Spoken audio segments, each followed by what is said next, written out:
Hey guys, imagine waking up one morning 20,000 years ago, no coffee, no Wi-Fi, just you, a pointy stick, and a world that's actively trying to kill you. Welcome to the dawn of civilization, where survival was less live, laugh, love, and more run, scream, don't get eaten. In this epic saga, we're diving into the gritty, absurd, and downright painful birth of farming. A time when humans decided to trade chasing antelopes for arguing with dirt. Buckle up for a wild ride through the Stone Age, where every day was a bad day to be human. Before you get comfortable, please hit like and subscribe, but only if you truly enjoy what I do. Drop a comment telling me where you're tuning in from and what time it is for you. It's always fascinating to see who's joining us from around the world. Now dim the lights, maybe turn on a fan for that soft background hum, and let's dive together into today's journey. Picture this, it's 20,000 BC and the world is a frozen hellscape. The Ice Age is in full swing, glaciers are creeping across the land like uninvited guests, and humans are just a bunch of scrappy nomads trying not to become a saber-toothed cat's lunch. Life is simple but brutal. You wake up, your cave smells like a mix of damp moss and regret, and your to-do list is, find food, don't freeze, avoid becoming food, that's it. No weekend plans, no Netflix, just an endless loop of, where's the next meal coming from? These early humans, our great-great-grandpappy sapiens, are hunter-gatherers. Sounds romantic, right? Like some noble pursuit of living off the land. Wrong. It's a miserable grind. You're trudging through snow, chasing after a woolly mammoth that's faster, stronger, and has a better attitude than you. If you're lucky, you spear a rabbit or find some berries that don't poison you. If you're unlucky, you're the one getting speared, by nature, by a rival tribe, or by your own bad decisions. Let's talk about the menu. Food is scarce, and gourmet means you didn't have to wrestle a hyena for it. You're eating roots that taste like sadness, berries that might make you see spirits, and if you're really living the high life, maybe some raw deer meat you hacked off with a flint knife. Half the time, you're chewing on something that's more grit than nutrition, and your teeth? They're not long for this world. Dental care in 20,000 BC is a stick and a prayer. Cavities, more like craters. And don't even think about complaining. Your tribe's shaman is too busy waving a bone at the sky to fix your molar. Survival is a team sport, though. You're part of a small band, maybe 20 to 30 people, all huddled together in a cave or under a cliff overhang, trying to outsmart the elements. Everyone's got a job.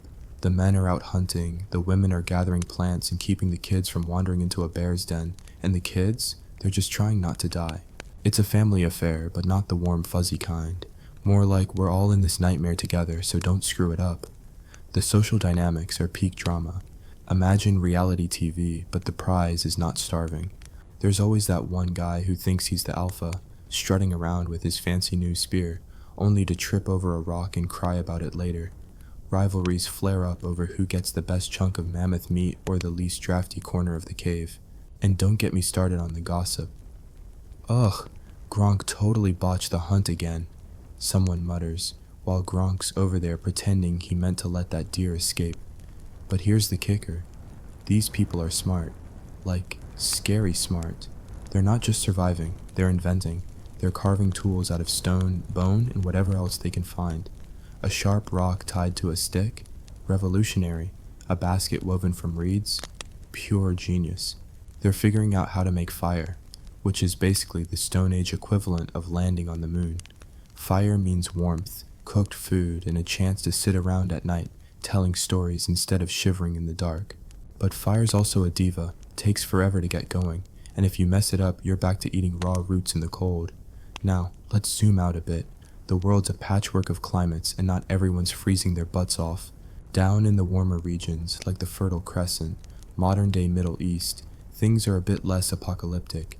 The land's lush, rivers are flowing, and there's actual plant life that doesn't require a death wish to eat. This is where the seeds of civilization, pun intended, are starting to sprout. People are noticing that certain plants grow in the same spot every year. Wild wheat, barley, lentils. These aren't just random snacks, they're reliable. And reliability in a world where everything else is trying to kill you? That's gold. So, some genius, probably a woman, let's be real. Because women were the ones paying attention to plants while the men were busy posturing, starts experimenting. She's like, hey, if I save some of these seeds and chuck them in the dirt next spring, maybe we won't have to walk 50 miles for a handful of grain. And thus, the first inklings of farming are born, not because anyone's dreaming of a pastoral utopia, but because they're tired of starving. Let's not romanticize this though. Early farming isn't cute. It's not rolling fields and happy cows. It's back-breaking labor with zero guarantees. You're digging in the dirt with your hands or a stick, praying to whatever spirits you believe in that the seeds actually grow. Spoiler, they often don't. Droughts, floods, pests, nature's got a whole arsenal of ways to ruin your day. And if the harvest fails, congrats, you're back to chasing rabbits. Plus, you can't just pack up and leave if the weather turns bad, because now you've got these stupid plants you're emotionally invested in. You're stuck, and that's a new kind of misery. But let's talk about the animals. Around this time, humans are starting to cozy up to some of the local wildlife.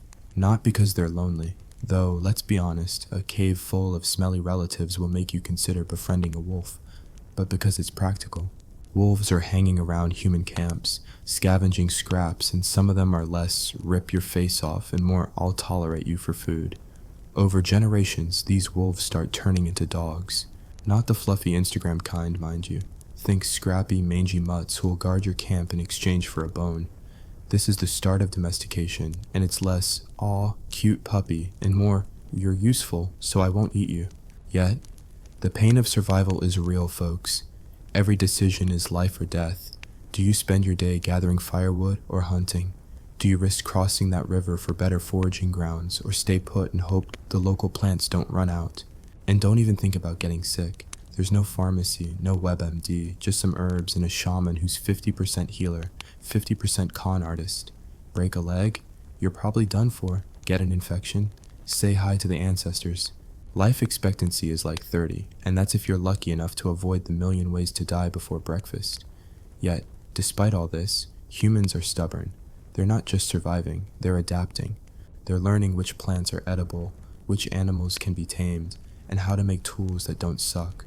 They're telling stories, painting on cave walls, and probably arguing about whose drawing of a bison is better. They're building the foundations of civilization, one miserable, back-breaking day at a time. And you thought your Monday was rough. So, what's the vibe here? It's chaos, it's desperation, it's humans being humans. Stubborn, clever, and just a little bit ridiculous.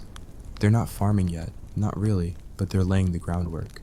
They're watching the world, learning its rhythms, and starting to think, maybe I can make this place work for me. Spoiler, it's going to be a long, painful road. Want to know how painful? Stick around for part 2, where we'll dive deeper into the absurd, sweaty, soul-crushing journey of the first farmers. In the meantime, drop a comment below. Tell me, what's the most ridiculous thing you've ever done to survive a tough day? And if you're loving this dive into the Stone Age, give that like button a tap and subscribe for more. See you in the next one, unless we get eaten by a mammoth first. Alright folks, we're back for round 2 of this soul-crushing, dirt-digging, why did we think this was a good idea journey into the birth of civilization. Last time, we left our scrappy hunter-gatherer ancestors on the cusp of a terrible decision, trading their nomadic, run-from-danger lifestyle for the dubious privilege of arguing with soil. It's 15,000 BC now, and the Ice Age is starting to loosen its icy grip, but don't get too excited. Life's still a relentless gauntlet of hunger, pain, and existential dread. The Fertile Crescent is our stage, where humans are about to double down on this farming experiment, and spoiler alert, it's going to be a comedy of errors with a body count. So grab your imaginary flint knife, try not to step on a venomous snake, and let's dive back into the absurd, sweaty, and occasionally genius mess of early agriculture. The world's warming up, but don't picture palm trees and margaritas.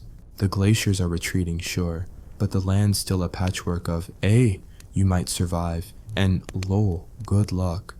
In the Fertile Crescent, rivers like the Tigris and Euphrates are making the soil rich. Like nature's saying, "Here, have some fertile dirt, but I'm still gonna make you work for it." Wild wheat and barley are popping up like the world's most unreliable buffet, and our ancestors are starting to notice. They're not just grabbing handfuls of grain anymore, they're getting ideas. Dangerous ideas, like, what if we just stayed here, planted some of this stuff, stopped chasing deer across half a continent? Sounds reasonable, right? Wrong. This is the Stone Age equivalent of quitting your day job to start a tech startup in your mom's basement, except your mom's basement is a cave, and failure means starvation. Let's meet our hero, some poor sap we'll call Zara. Zara's tired of walking 20 miles a day for a handful of berries and a rabbit that's mostly bones. She's been watching these wild wheat patches for a few seasons, noticing how the seeds fall, sprout, and grow again. One day, she has a light bulb moment. Well, more like a flickering torch moment. She grabs some seeds, scatters them in a patch of dirt near her camp, and waits. This is the birth of agriculture, folks, and it's not exactly a TED Talk success story. Zara's not out there with a tractor and a podcast. She's on her knees, clawing at the dirt with a stick, hoping she didn't just waste perfectly good seeds she could have eaten. The problem? Farming's a gamble, and the house always wins. The first hurdle is the soil. It looks fertile, but it's got moods. One day it's cooperative, the next it's hard as rock or washed away by a flash flood. Zara's out there, sweating buckets, breaking her makeshift tools, and cursing the day she thought planting was better than hunting. And the seeds? They're not exactly cooperative employees. Some sprout, some don't. Some get eaten by birds, others get scorched by the sun. Zara's basically playing roulette with her tribe's survival, and the odds are not in her favor. Let's talk about the labor. Farming isn't a 9 to 5, it's a 24/7 nightmare. You're clearing land, pulling weeds, digging irrigation ditches with your bare hands because shovels aren't a thing yet. You're back screaming, your hands are blistered, and you're pretty sure that weird rash is from some plant you wish you'd never touched. And for what? A measly patch of wheat that might feed your family for a month if the locusts don't get it first. Oh, and speaking of locusts, nature's got a whole roster of pests, floods, and droughts ready to yeet your dreams into oblivion. If the harvest fails, you're not just out of season's work, you're out of food. No corner store, no delivery apps, just you and your tribe staring at each other like, so who's volunteering to be dinner? But Zara's not alone in this madness. Other tribes are catching on too. Across the Fertile Crescent, people are experimenting with planting, and it's spreading like a bad idea at a frat party. They're not just growing wheat and barley, they're messing with lentils, chickpeas, and whatever else looks edible. It's a slow, painful process, and every success comes with a dozen failures. One tribe figures out how to store grain in clay pots. Genius, until the pots crack and the grain gets moldy. Another tribe tries irrigating their fields by redirecting a stream. Brilliant, until the stream floods their camp and they're all swimming for their lives. Trial and error, emphasis on the error. And let's not forget the animals. Domestication's picking up steam, and it's just as chaotic as planting. Goats and sheep are starting to hang around human settlements, munching on scraps and generally being less murderous than wolves. But domesticating them? It's like trying to train a toddler with horns. Goats are stubborn, sheep are dumber than a bag of hammers, and neither appreciates your attempts to herd them. You build a fence out of sticks and mud, and the goats laugh in your face as they chew through it. But slowly, painfully, some of these animals start to stick around. Why? Because humans are lazy geniuses. It's easier to keep a few goats nearby than to chase them across a valley. Plus, goats mean milk, meat, and hides, basically a walking Stone Age supermarket. The social scene's getting spicier too. Settling down to farm means you're not wandering anymore, so you're stuck with the same neighbors, forever. That guy who keeps borrowing your best spear. Yeah, he's your neighbor now. Good luck. Villages are popping up, little clusters of mud huts and lean-tos, and with them come new problems.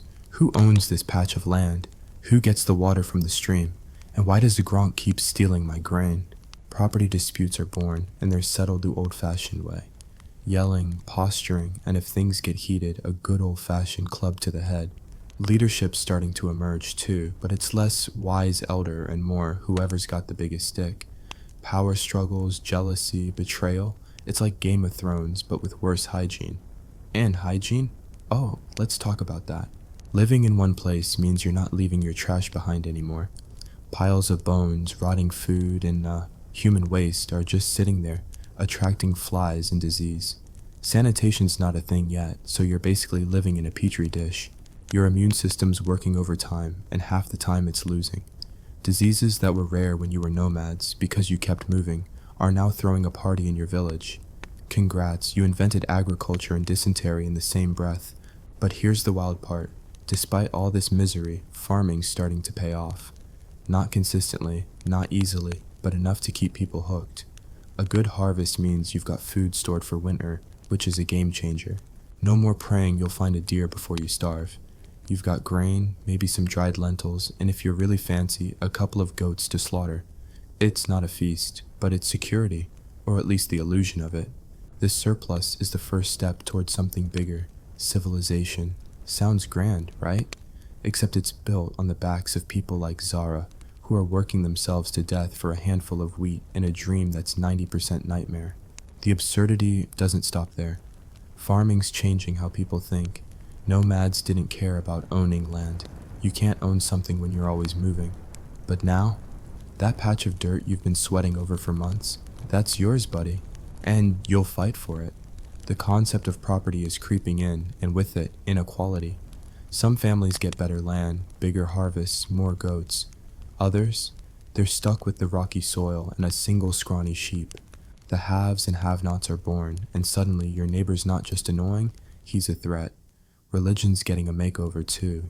Hunter-gatherers prayed to spirits for a good hunt or safe travels. Farmers. They're begging the gods for rain, sun, and a break from the locusts. Rituals are getting more elaborate. Think animal sacrifices, because nothing says, please don't let my crops die, like setting a goat on fire. Shamans are stepping up their game, claiming they can talk to the weather gods, and people are eating it up because desperation makes you believe in anything. Drop a comment below. What's the most desperate thing you've ever done to get through a tough spot? Maybe you prayed for a parking spot or sacrificed your dignity for a deadline. Let's hear it. This farming thing's also messing with time. Nomads lived day to day, following the seasons. Farmers are planning months ahead, obsessing over when to plant, when to harvest, when to pray for rain. It's the Stone Age equivalent of a Google Calendar, except your reminders are don't die, and hope the river doesn't flood. This shift is huge. It's making people think long term, which is both a blessing and a curse. A blessing because it's laying the groundwork for civilization. A curse because now you've got something new to stress about. The future. So, where are we at? It's 15,000 BC, and humans are knee-deep in the farming experiment. It's backbreaking, it's risky, and it's turning their world upside down. They're not just surviving anymore. They're building something, even if they don't know it yet. Villages are forming, animals are getting domesticated, and society's getting messier. But the real kicker? This is just the beginning. The next few thousand years are going to make this look like a picnic. Want to see how much worse it gets? Stick around for part 3, where we'll dive into the chaos of permanent settlements and the glorious dumpster fire of early civilization. Hit that like button if you're enjoying this, subscribe for more, and drop a comment. What's the worst job you've ever had, and how does it compare to Zara's farming nightmare? See you next time, unless we get trampled by a herd of goats first.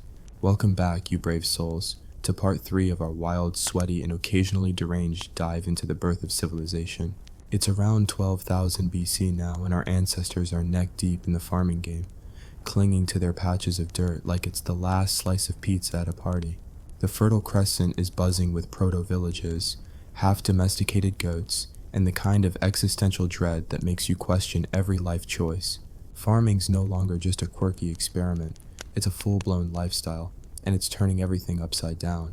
Think less peaceful agrarian utopia and more survival horror with extra mud. So sharpen your flint, brace for another round of nature's cruelty, and let's plunge into the chaotic, absurd, and downright painful world of early settlements. The Ice Age is finally packing its bags, leaving behind a warmer, wetter world that's marginally less hostile. The rivers are flowing, the soil's fertile, and wild grains are sprouting like nature's middle finger to starvation. But don't get too cozy, life's still a brutal slog. Our friend Zara from last time? She's now got a permanent address in a muddy village of maybe 50 people, all squeezed into huts made of sticks, mud, and blind optimism. These aren't charming cottages, they're drafty, leaky, and smell like a mix of sweat, smoke, and whatever died under the floor. Welcome to real estate, Stone Age style, 0 stars, would not recommend. Farming's picking up steam, but it's still a gamble where the stakes are your entire family's survival. Zara and her crew are growing wheat, barley, and lentils like their lives depend on it, because they do. They've figured out a few tricks, grinding stones to turn grain into flour, digging ditches to water their fields, and praying to every spirit they can think of for a decent harvest. But every step forward comes with a dozen faceplants. The soil's fertile until it isn't. One bad season, too much rain, not enough rain, or a swarm of locusts with a personal vendetta, and your whole village is eating dirt for dinner. And the labor? It's soul destroying. You're out there from dawn to dusk, breaking your back to clear weeds, haul water, and chase off birds that treat your crops like an all-you-can-eat buffet. Your hands are calloused, your spine's auditioning for a horror movie, and your kids are whining because they're hungry again. Farming's supposed to make life easier, but it feels like you've traded one kind of misery for another. At least when you were a nomad, you could run away from your problems. Now, your problems live next door. Speaking of neighbors, let's talk about village life. These early settlements are like the world's worst reality show. You've got 50 people living on top of each other, sharing the same water source, the same grain stores, and the same grudges. Privacy? Not a thing. Your neighbor's sneezing fit wakes you up, and you know exactly what Gronk had for dinner because the walls are basically twigs. Disputes are constant. Who gets the best plot of land? Who's hogging the irrigation ditch? Why does Zara's family have 2 goats while you're stuck with a limping sheep? These arguments aren't settled with polite debate. They're settled with shouting, shoving, and, if things escalate, a rock to the skull. Welcome to the birth of politics, where the guy with the loudest voice and the sharpest spear usually wins. But it's not all chaos. These villages are starting to look like actual communities. People are specializing. Some focus on planting, others on herding, and a few are getting really good at making tools. That guy who's obsessed with sharpening flint? He's basically the village blacksmith now, trading arrowheads for a share of your grain. This is the start of trade, and it's a game changer. You don't have to do everything yourself anymore. You can swap your extra lentils for a better basket or a shiny new dagger. It's the Stone Age economy, baby, and it's as cutthroat as a modern stock market. Except instead of stocks, you're betting on whether your goats survive the winter. Animals are a big deal now. Goats and sheep are fully domesticated, which sounds cute until you realize domesticated just means they've stopped trying to gore you every 5 minutes. Herding's no picnic, though. You're building pens out of mud and branches, chasing escapees through thorn bushes, and hoping your flock doesn't catch some mystery disease that wipes them out overnight. But the payoff? Huge! Milk, meat, wool, hides. These animals are walking resources, and they're turning villages into something more stable. Some folks are even experimenting with pigs, which is a bold choice because pigs will eat anything, including your hopes and dreams. And let's talk about dogs. Those scrappy wolves from part 1? They're now your best friends, guarding your village and barking at anything that moves. They're not exactly lassie, but they're loyal enough to earn a spot by the fire, and a few scraps of whatever you're eating. The downside of settling down? Disease. Oh boy, disease. Living in one place means you're surrounded by your own filth, food scraps, animal dung, and, well, let's just say indoor plumbing's a few millennia away. Add in close quarters with humans and animals, and you've got a recipe for pestilence. Infections, parasites, and mystery fevers are now your roommates. Your immune system's trying its best, but it's like bringing a stick to a sword fight. And don't expect a doctor. The village shaman's cure is a chant and some questionable herbs that might just make things worse. Life expectancy is still hovering around 30, and that's if you dodge the million other ways to die, like childbirth, a bad cut, or Gronk's terrible aim with a spear. But here's where it gets wild. This farming thing's starting to create surplus. Not every season, not for everyone, but sometimes you grow more grain than you need. This is huge. Surplus means you can store food for lean times, trade it for goods, or, here's the kicker, feed people who aren't farming. For the first time, not everyone has to be out in the fields. Some folks can focus on other jobs, like making pottery, weaving baskets, or carving those fancy new sickles. This is the seed of specialization, and it's planting the roots of something bigger, society. But surplus also brings trouble. That extra grain, it's a magnet for raiders. Other tribes still living the nomad life see your village and think, nice grain stores would be a shame if someone took them. So now you're not just fighting nature, you're fighting other humans. Defense becomes a thing. You're building walls out of mud and sticks, posting lookouts, and maybe even training your dogs to bite first. Ask questions later. War's not a thing yet, but skirmishes? Oh, they're happening, and they're personal. It's not armies fighting, it's you and Gronk versus the jerks from the next valley who want your barley. Inequality's creeping in too. Some families have better land, more animals, bigger huts. They're eating better, living longer, and starting to act like they're better than you. The concept of wealth is born, and it's already causing drama. The guy with 3 goats is strutting around like he's the king of the village, while you're stuck with a patch of rocky soil and a grudge. Social hierarchies are forming, and they're as messy as you'd expect. The village leader isn't elected, he's just the one who's best at yelling or swinging a club. And if he's got a surplus of grain, he's basically untouchable. Religion's getting weirder too. With farming comes a new obsession with the gods. You're not just praying for a good hunt anymore. You're begging for rain, sun, and fertile soil. Rituals are next level now. Think stone altars, animal sacrifices, and shamans who've upgraded from waving bones to building creepy little shrines. People are starting to bury their dead with offerings like tools or jewelry, because apparently even the afterlife needs a good Yelp review. These beliefs are holding villages together, but they're also a tool for control. The shaman says the gods want you to give him your best goat. You're probably going to do it, because nobody wants to piss off the sky spirits. Drop a comment below. What's the weirdest thing you've ever done because you were desperate to avoid bad luck? Did you knock on wood or avoid a black cat? Let's hear it. Time's changing too. Farmers are obsessed with seasons, cycles, and predicting when to plant.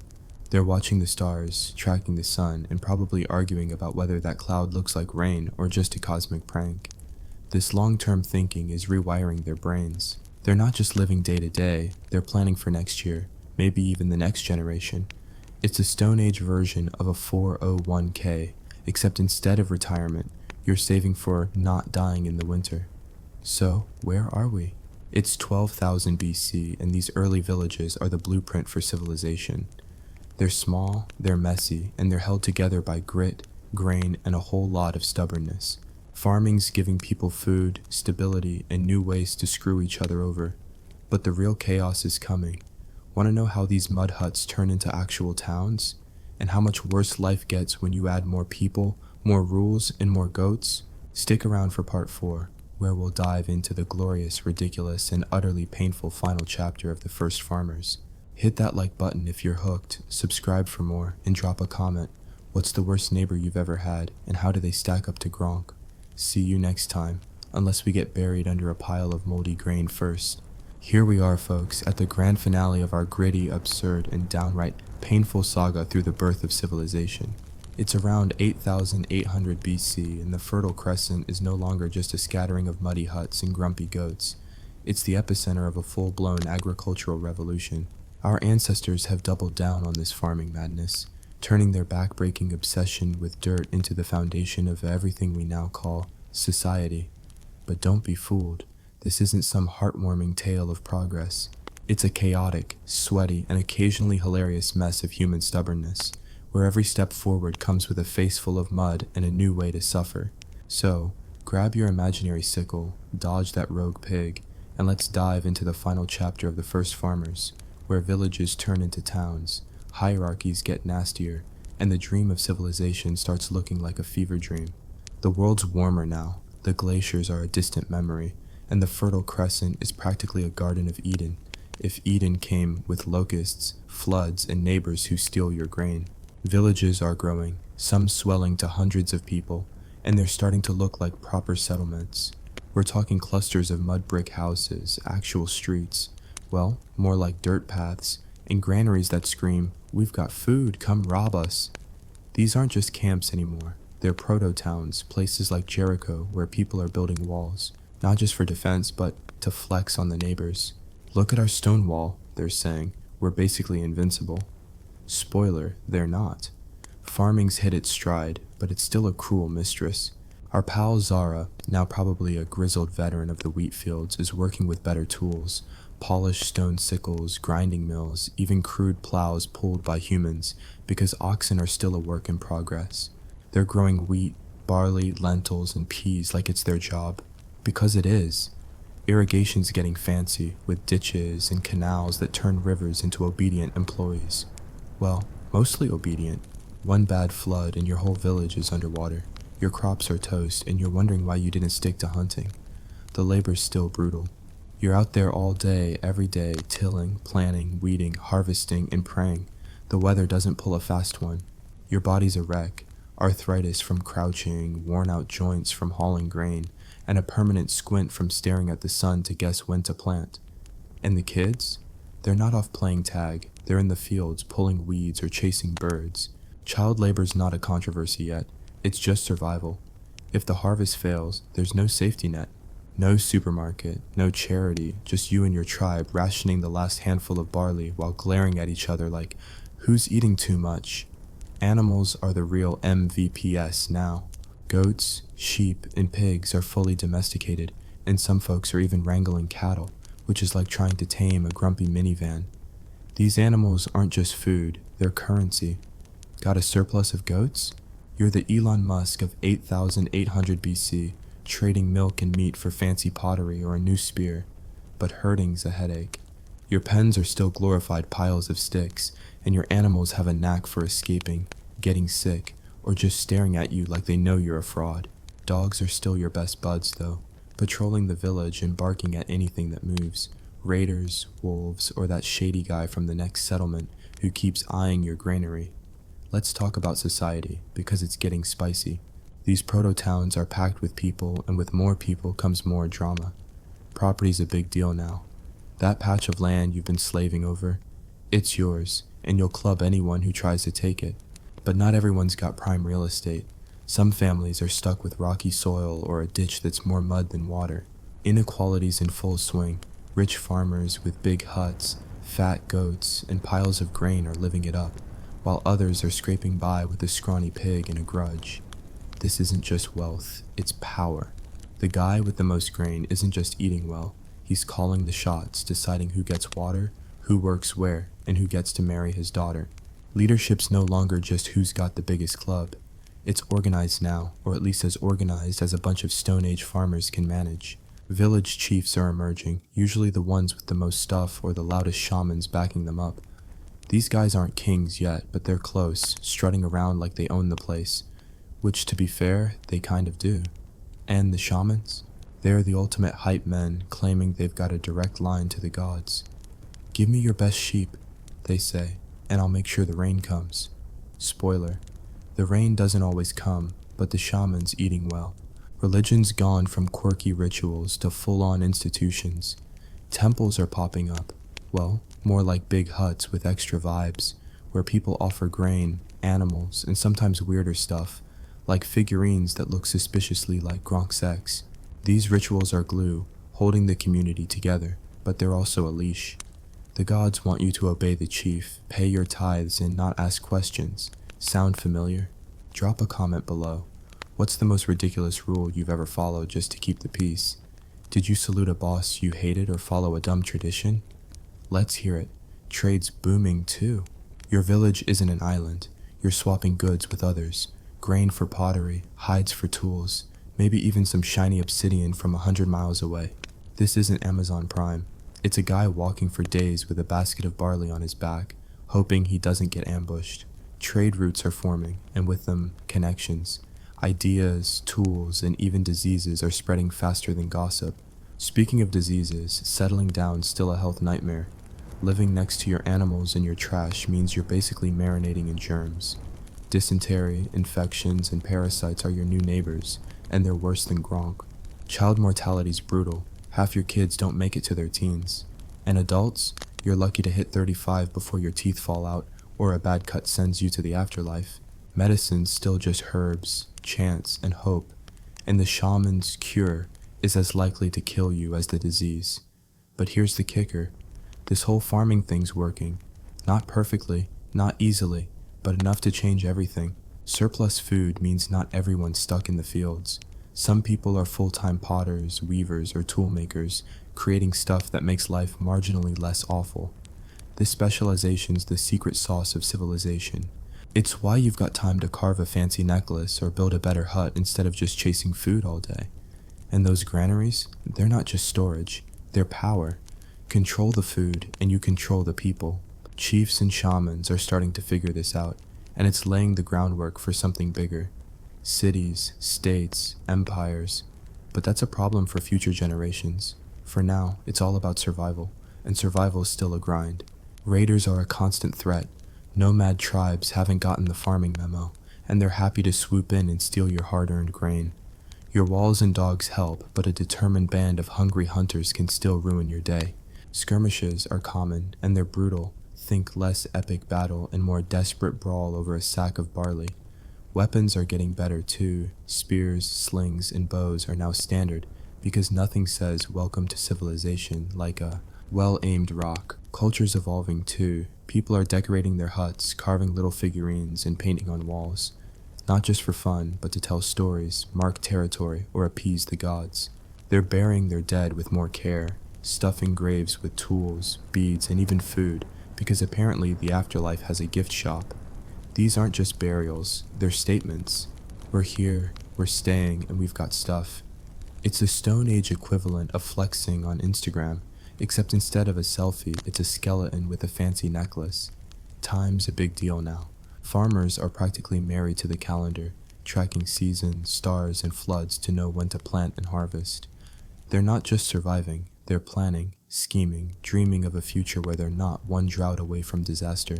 It's a mindset shift that's reshaping humanity. They're not nomads anymore, they're builders, creators, and let's be honest, complainers. Because no matter how much grain you've got, there's always something to gripe about. The weather, the neighbors, or that one goat that keeps eating your sandals. So, where are we by 8,800 BC? The first farmers have turned patches of dirt into the seeds of civilization. Villages are turning into towns, surplus is creating wealth, and wealth is creating power. But it's not all progress and high fives. It's a world of backbreaking work, constant danger, and a social order that's starting to look suspiciously like a pyramid scheme. Our ancestors didn't invent farming because they wanted to. They did it because they were tired of starving.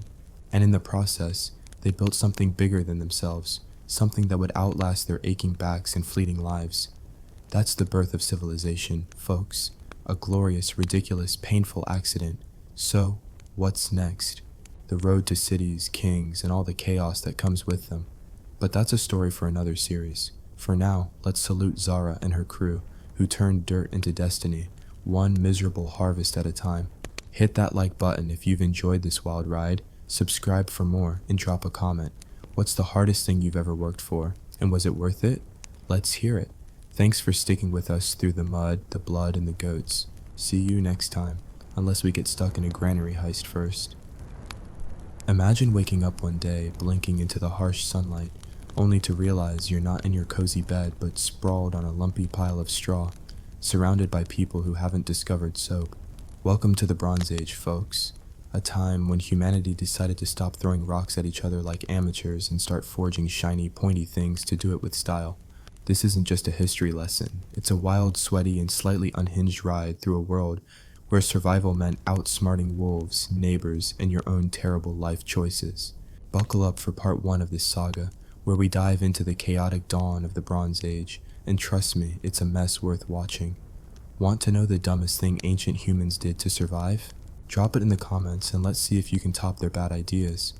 The Bronze Age kicks off around 3,300 BCE, give or take a few centuries depending on which dirt-covered archaeologist you ask. Picture this. The world's a gritty sandbox of small tribes, scattered across Mesopotamia, Egypt, the Indus Valley, and bits of Europe that nobody's named yet because cartography isn't a thing. These folks are just starting to figure out that banging rocks together isn't cutting it anymore. Enter copper, the soft, shiny metal that's like the participation trophy of metallurgy. Pretty, but not exactly game-changing. Then someone, probably by accident, mixes copper with tin and boom, bronze is born. It's harder, shinier, and makes you feel like a god when you swing it at your rival's skull. This accidental genius moment is the spark that lights the Bronze Age fire. And oh boy, does it burn weird. Let's zoom into Mesopotamia, the so-called cradle of civilization, which sounds fancy until you realize it's a muddy swamp where people are fighting over who gets to water their goats first. The Sumerians, those overachieving nerds of the ancient world, are already scribbling on clay tablets, inventing writing because apparently yelling at each other wasn't efficient enough. But writing's not the star here, it's bronze. They're forging tools, weapons, and those fancy little trinkets that say, I'm better than you because my dagger has a cooler handle. Bronze is the iPhone of 3000 BCE. Everyone wants it, but only the elite can afford it. The rest of the plebs are still stuck with flint knives, hacking away at their dinner like it's a personal vendetta. Now, let's talk survival, because the Bronze Age isn't exactly a walk in the park, unless your park is full of bandits, famine, and the occasional plague. Your average Joe, or rather your average Enkidu, wakes up at dawn in a mud brick hut that smells like regret and unwashed feet. His day starts with a breakfast of barley gruel, which tastes like sadness but keeps you alive, barely. Then it's off to the fields, where you're plowing with a wooden stick, or, if you're fancy, a bronze-tipped plow that costs more than your entire village. The sun's beating down, your back screaming, and your neighbors eyeing your patch of land like it's the last slice of pizza. Conflict's brewing, and it's not just about land. It's about status, resources, and who's got the sharper bronze axe. Speaking of axes, let's talk warfare, because the Bronze Age is when humanity goes from brawling like drunk cousins at a wedding to waging war like slightly more organized drunk cousins. Bronze weapons, swords, spears, and those terrifyingly pointy daggers are a game changer. Before, if you wanted to steal your neighbor's goats, you just clubbed them with a stick and hoped they didn't club back harder.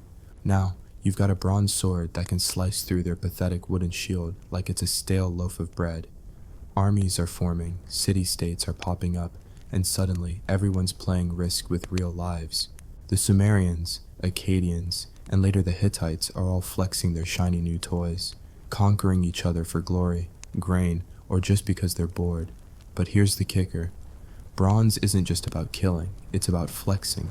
Kings and chieftains are decked out in bronze armor, looking like ancient Power Rangers, while their subjects are lucky to have a loincloth that doesn't fall apart. The elites hoard the good stuff, bronze jewelry, ceremonial weapons, even bronze statues of themselves to remind everyone who's boss. Meanwhile, the miners and smiths who actually make this stuff are coughing up black lung in some godforsaken quarry, wondering why they didn't stick to herding goats. Class divides are sharpening faster than the blades, and the Bronze Age is starting to look like a pyramid scheme where only the top dogs get the shiny prizes. Let's not romanticize this too much, though. Life in the Bronze Age is brutal, and not just because dental care is a distant dream. Disease is everywhere. Your water's basically a petri dish, and nobody's invented hand sanitizer. If you cut your foot on a rock, congratulations, you're probably dead by next week.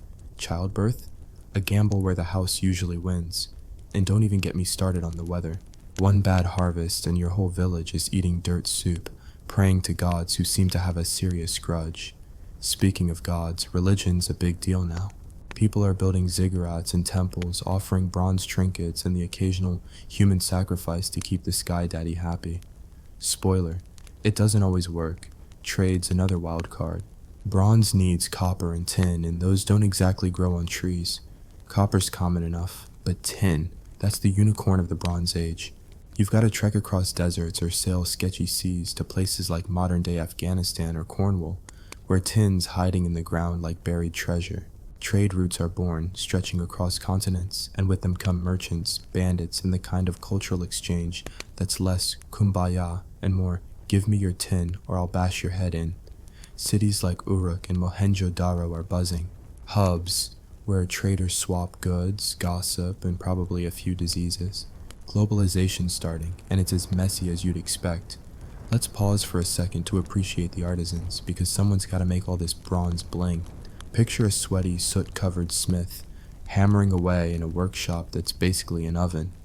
He's melting copper and tin in a clay furnace, praying it doesn't explode in his face.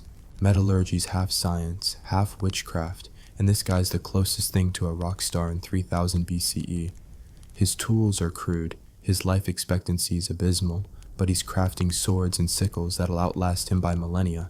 Meanwhile, the potter next door is jealous because his clay pots can't compete with that shiny bronze sheen.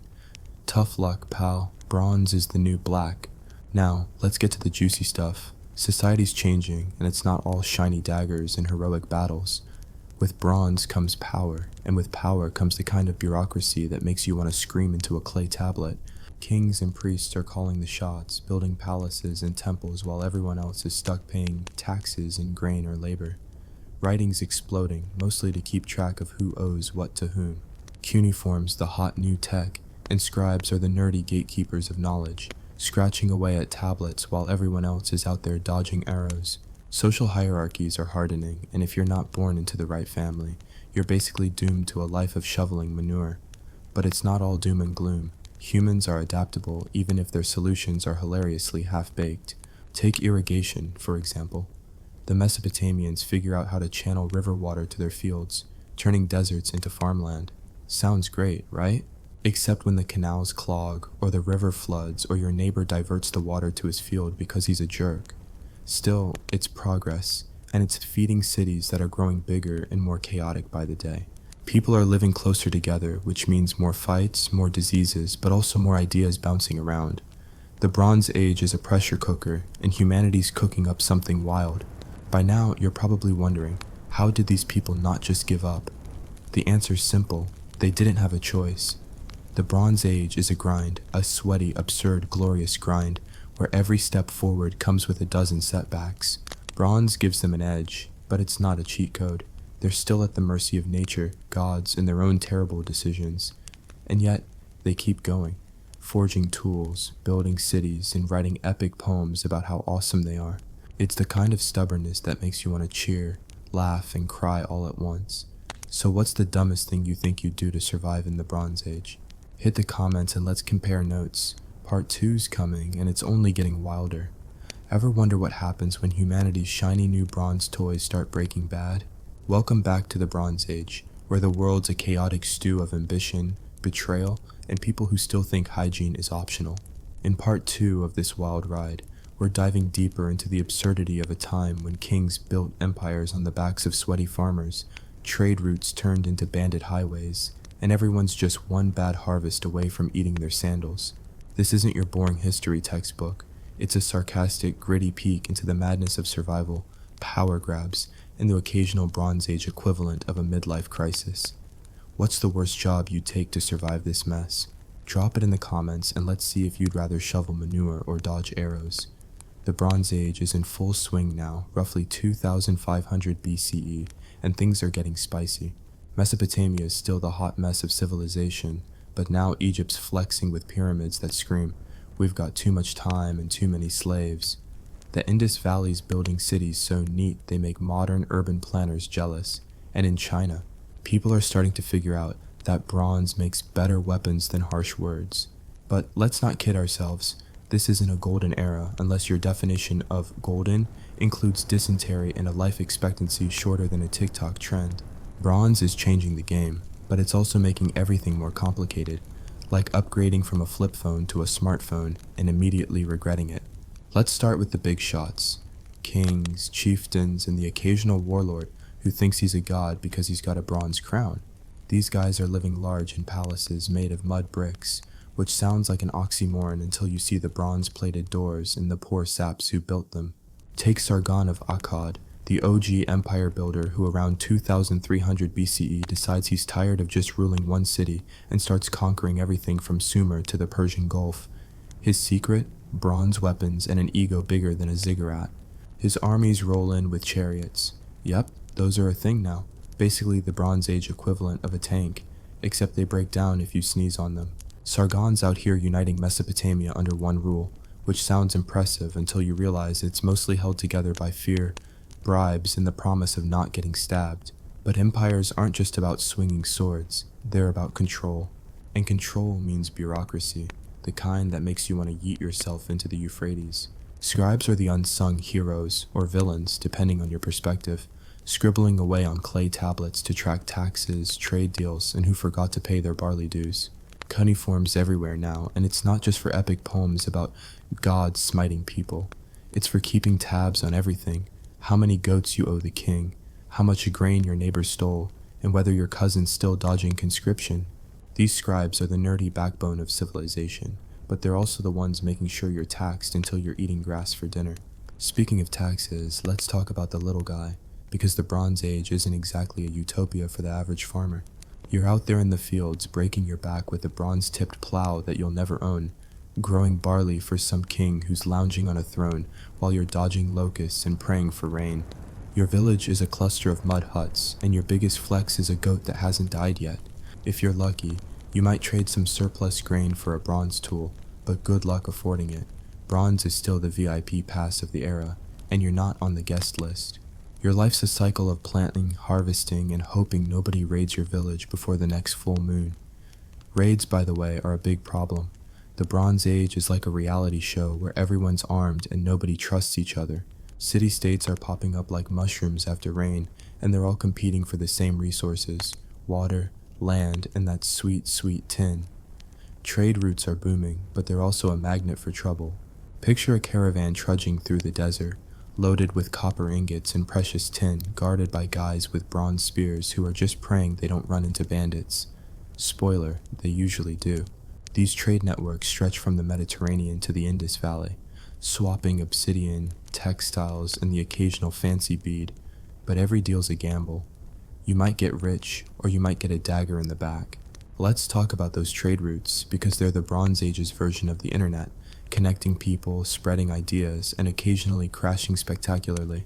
Tin's still the bottleneck, and getting it means dealing with sketchy merchants from far-off lands like Dilmun or Magan, which are basically the ancient equivalent of ordering something off a shady website.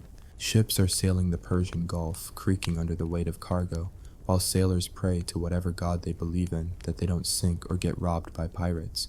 On land, donkey caravans are hauling goods across mountains and deserts, and every stop is a chance for someone to double-cross you. It's globalization, Bronze Age style, and it's as cutthroat as it sounds. Now, let's zoom out to Egypt, because they're doing things differently. While Mesopotamia is busy with city-state drama, Egypt's got a centralized vibe going on, thanks to the Nile. The pharaohs are basically living gods, which is a great gig if you can get it. They're building pyramids like the Great Pyramid of Giza around 2600 BCE, which is less about showing off and more about screaming, "I'm immortal, deal with it." Bronze tools are helping carve those massive stone blocks, but don't kid yourself. The real work's done by thousands of laborers who are probably wondering why they didn't stay home and fish.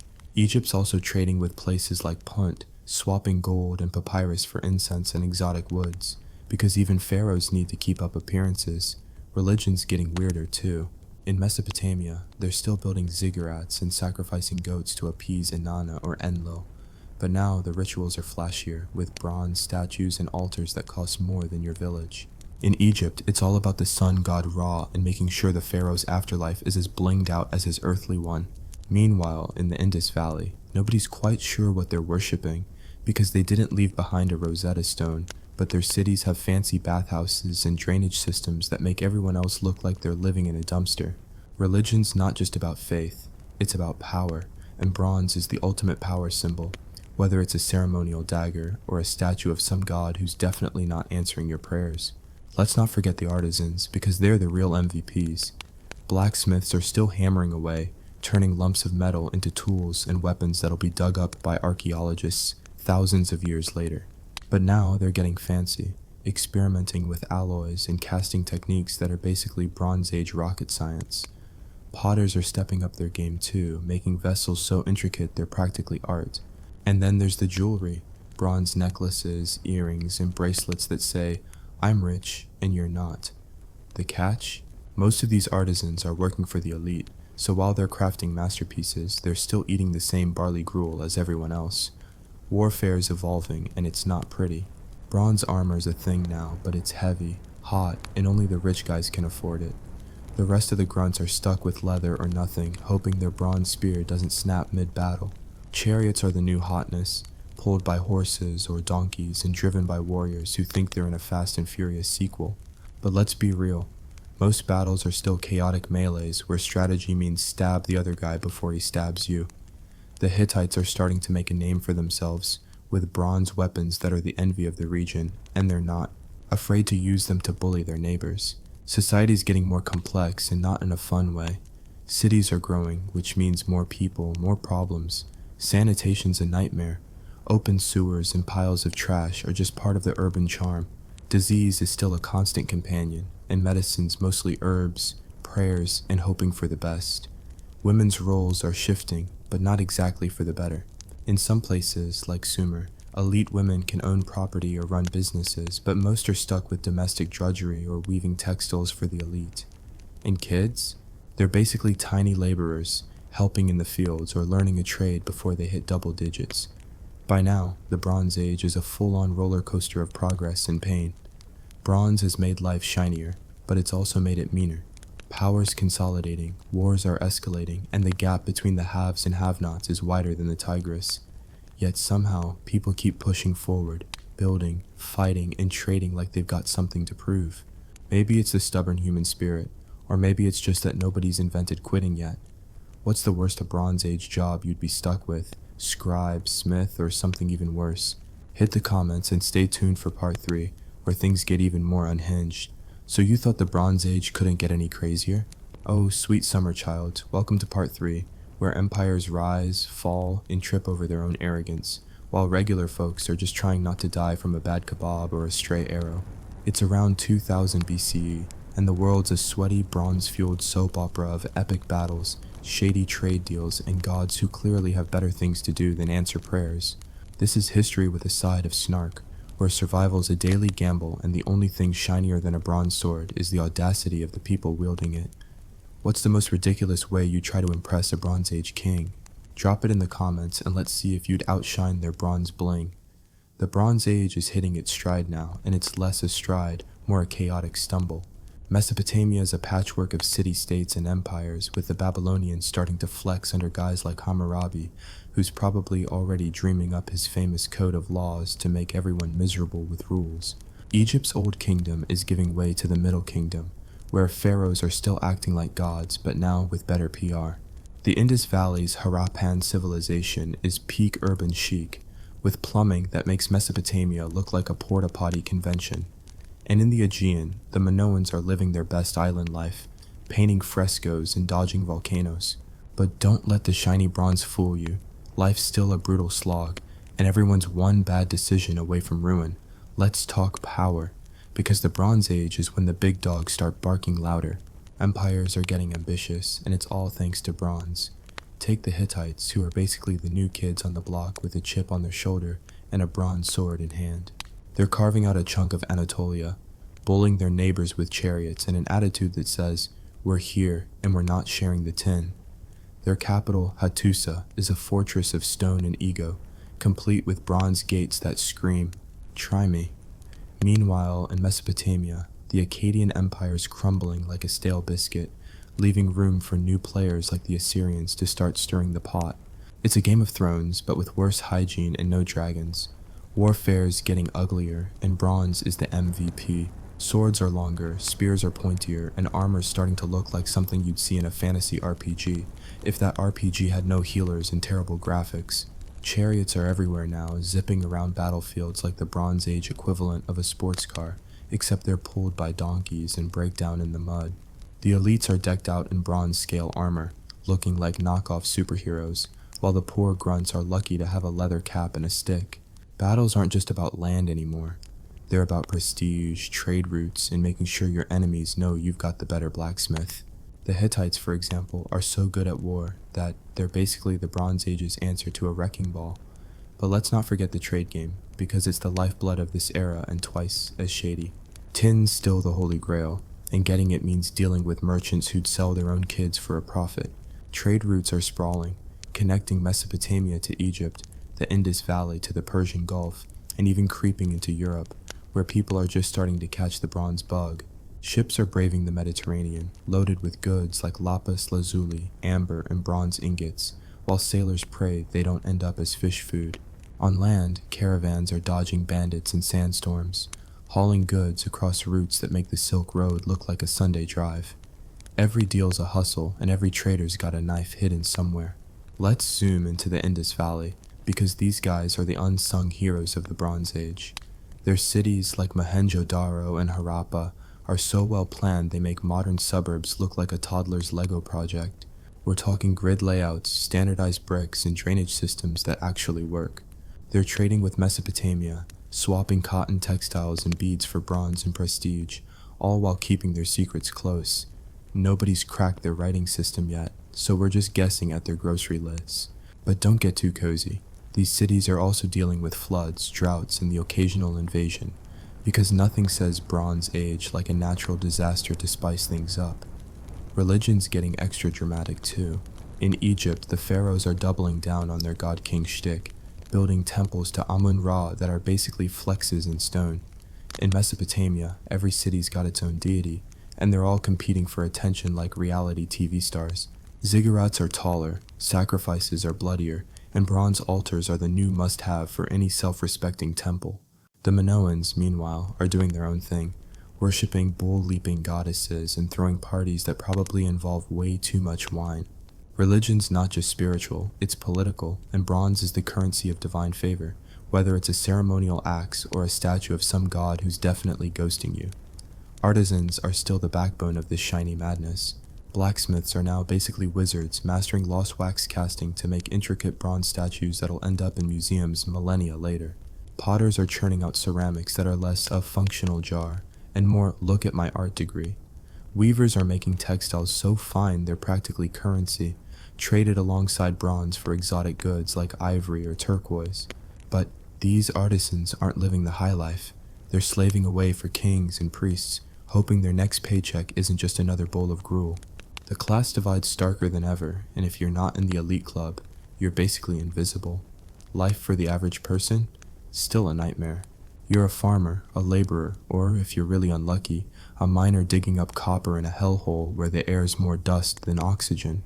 Your diet's of barley, lentils, and the occasional fish, if you're near a river, but it's all flavored with the bitter taste of existential dread. Disease is your roommate, and medicine's a mix of herbs, chance, and blind optimism. Women are weaving, cooking, or raising kids who'll be working the fields by age 5. Kids aren't kids for long. By 10, they're apprentices or cannon fodder for the next war. And let's not talk about dentistry, because toothache usually means yank it out with a rock and pray. Cities are growing, and with them, the chaos. Babylon, and Memphis are bustling hubs, but they're also breeding grounds for crime, disease, and the kind of neighborly disputes that end with a bronze dagger. Sanitation's a pipe dream, literally, except for the Indus Valley, where they've got actual pipes. Everywhere else, it's open sewers and piles of trash that double as playgrounds for rats. Social hierarchies are ironclad now, with kings and priests at the top, merchants and artisans in the middle, and everyone else scraping by at the bottom. Slavery's a thing too, because nothing says progress like forcing people to build your palace for free. But here's the wild part. Despite all this, people are innovating like their lives depend on it, because they do. In Mesopotamia, they're perfecting irrigation, turning deserts into bread baskets even if it means fighting over every drop of water. In Egypt, they're mapping the stars because apparently building pyramids isn't enough. They need to navigate the afterlife too.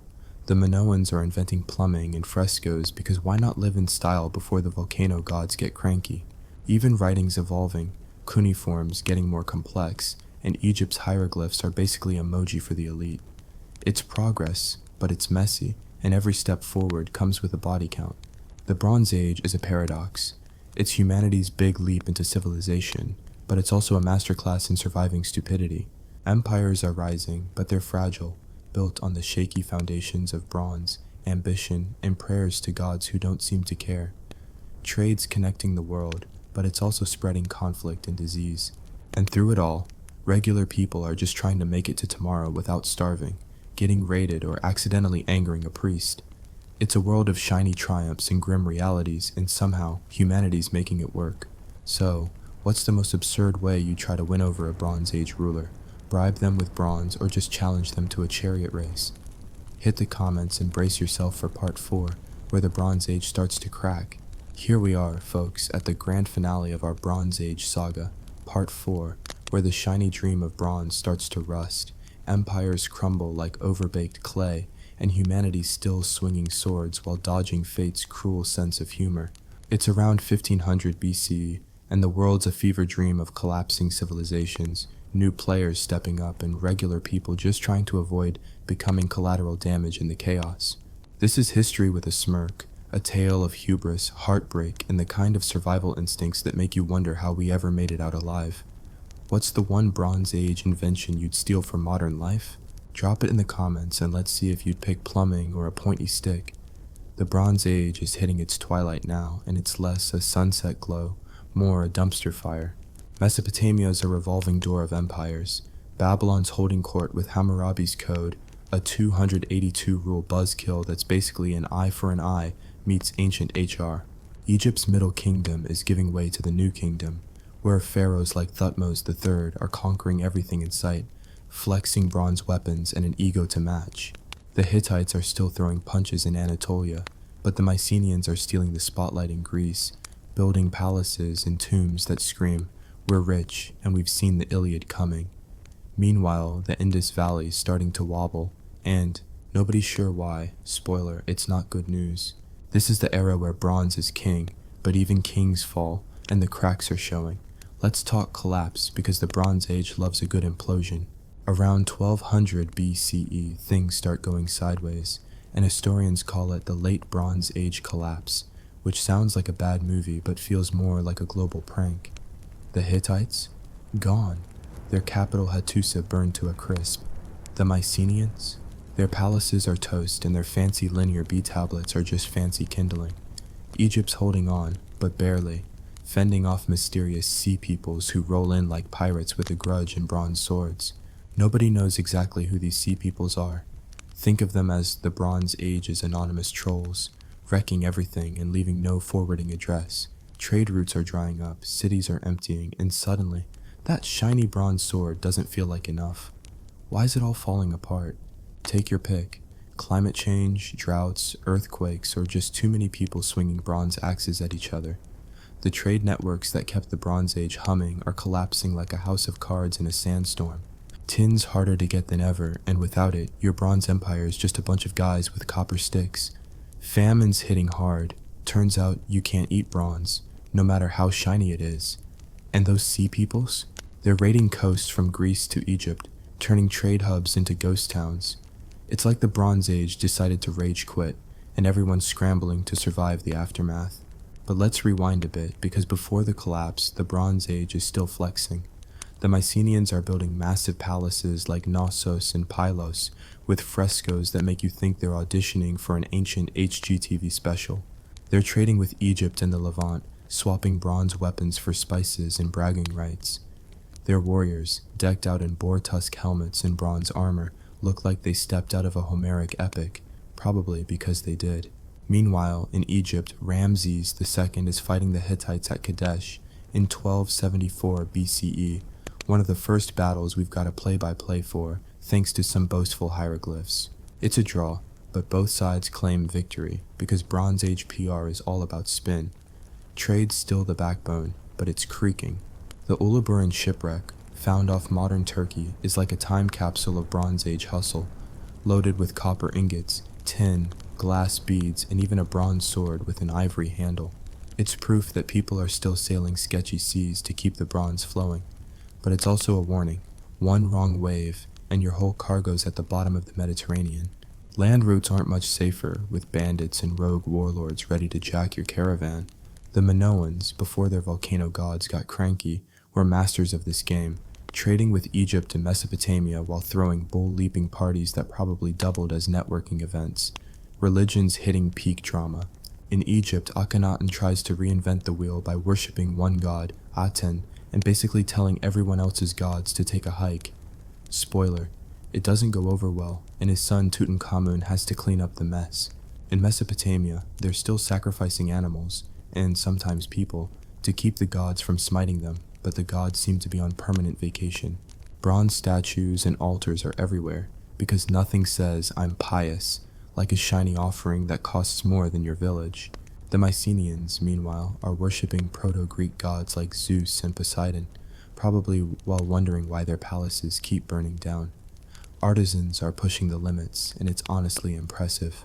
Blacksmiths are now crafting bronze so intricate it's practically jewelry, from ceremonial daggers to life-size statues.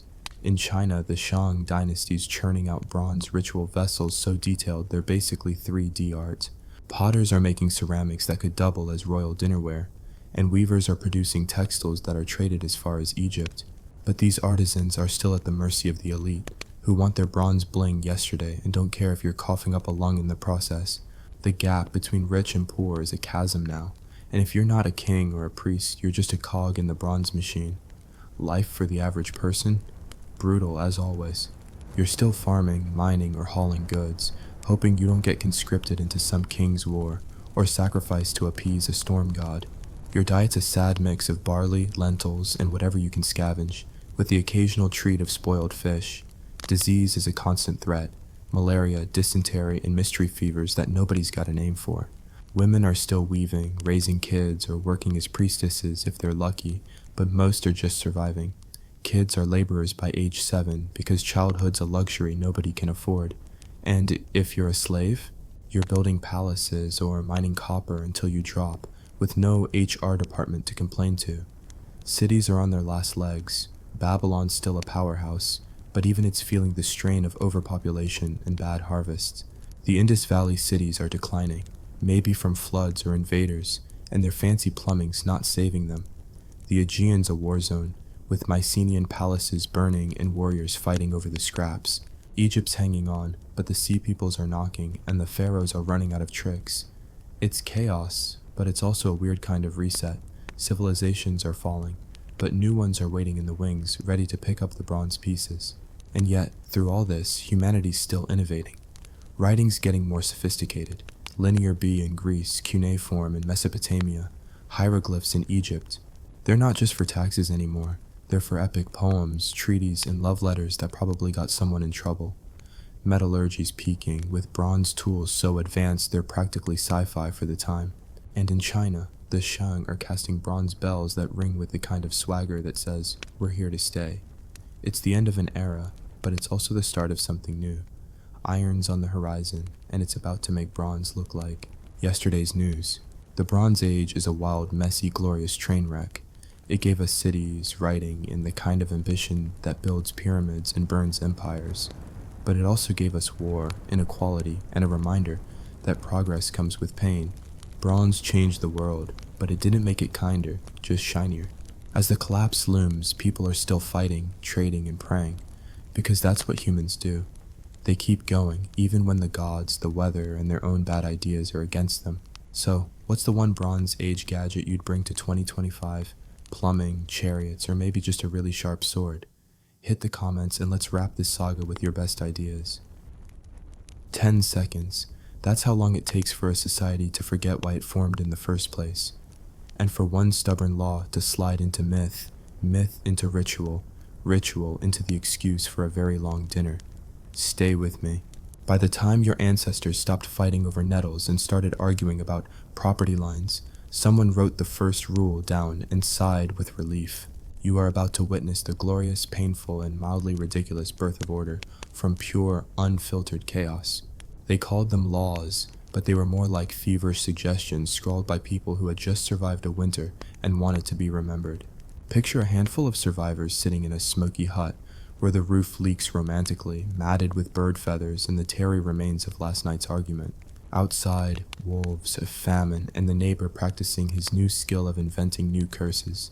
Inside, the founding committee, a drunk poet, a widowed shield bearer with a limp, a merchant who smelled faintly of cheese, and a curious child who would later run the kingdom, deciding that something must be done.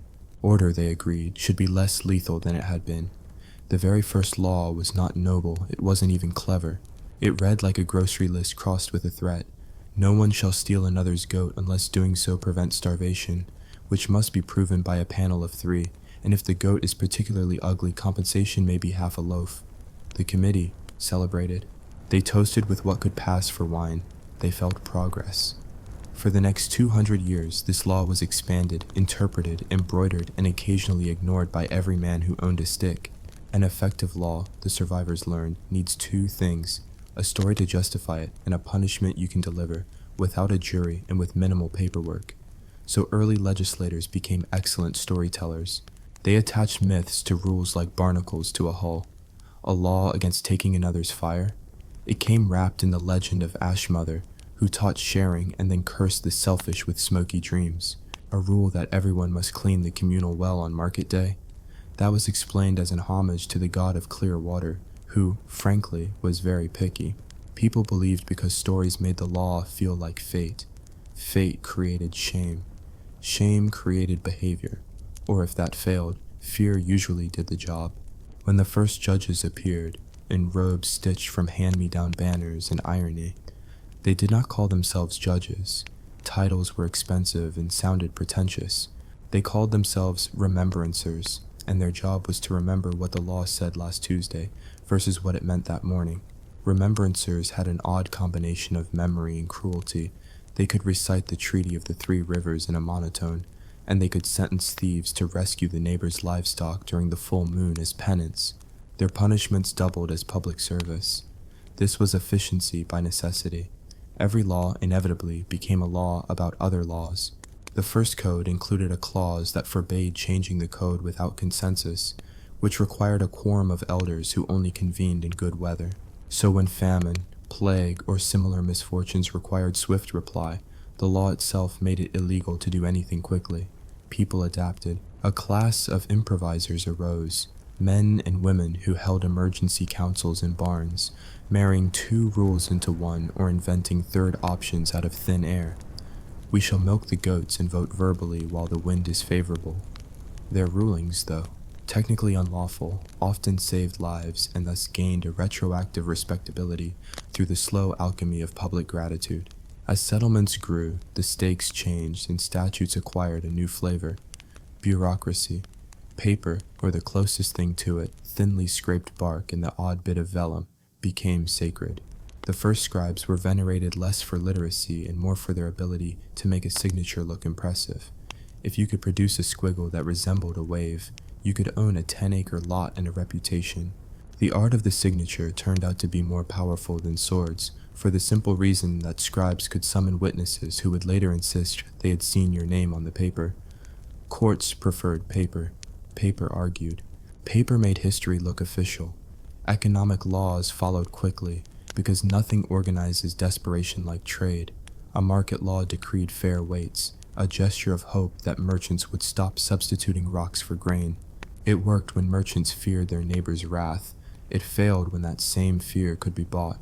So the law rapidly learned about bribery. Bribery learned to be subtle. It learned above all how to wear a respectable hat. Gifts became contributions. Contributions became investments, and investments increasingly funded the remembrancers' feast. The law sighed, turned a shade paler, and wrote more footnotes. Religion and law entwined like vines sculpting a trellis. Priests realized the efficiency of legal language. Lawmakers recognized the drawing power of holy justification. A God here, a blessing there, and suddenly misdeeds were not crimes but sins. Punishments shifted to penance, and the market for indulgences opened with the enthusiasm of a well-stocked tavern. Sacraments doubled as taxes. Confession became community records, and the act of declaring one's sins to a holy man was the medieval equivalent of filling out a form in triplicate. Entire libraries of clerical scrolls recorded everything from animal nuisances to erotic misadventures, much to the chagrin of future historians. Of course, not every law aimed to civilize. Some laws were invented to solve one immediate messy problem, and then stuck around, fossilized and revered. A law about noise at dawn, originally meant to curb the neighbor with the bagpipes, ended up enforced as a civic virtue. You were a better person if you respected the sanctity of morning silence. The original offender, disgraced, moved away and became a poet. His poems were terrible. The city declared them public property and forbade copying. Law had a way of turning personal grievances into civic identity. It was cheaper than therapy and about as effective. Crime adapted to law with tragicomic ingenuity. When property was strictly defined, burglars became philosophers. If I sleep in that unused loft for 3 nights, does it become mine? They called these ventures homesteads of necessity, and lawyers, a new species that preferred parchment to mud and a soft bed to a spear, argued vigorously that precedent favored them. Judges, human and exhausted, nodded as if they had been taught to nod. The law expanded to include definitions of necessity that required 3 witnesses and a notary. Necessity, once noble, now needed a receipt. Then came brutality disguised as order. Public punishments were a sport. Stocks and fines were not enough for a populace that had learned to be entertained by spectacle. Courts, always creative when bored, took to enacting reformative parades, where the guilty were escorted through the market while artisans painted explanatory signs. Educational, the judges called it.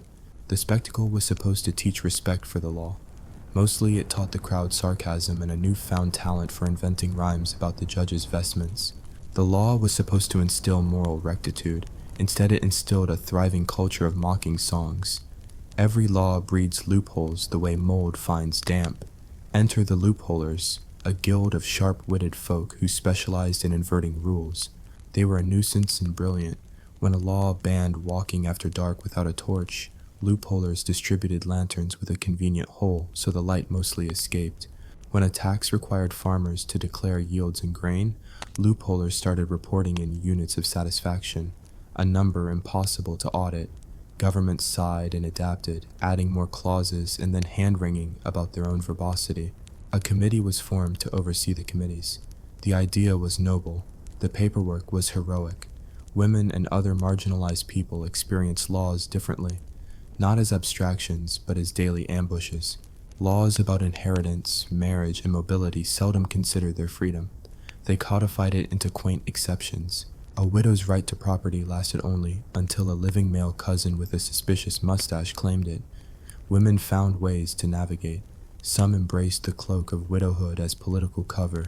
Others became masterful gamblers of social rules, converting hen-pecked husbands into front men for clandestine businesses. In the shadow of official law, an enormous underside of social rules flourished. Codes of gossip, etiquette, and look-the-other-way practices that kept families fed and sometimes miraculously intact. Warfare, predictably, loved the law. Armies drafted rules of engagement that were less about ethics and more about logistics, how to requisition bread legally, how to conscript men whose names appeared on the wrong side of a census. War's lawyers wrote diligently.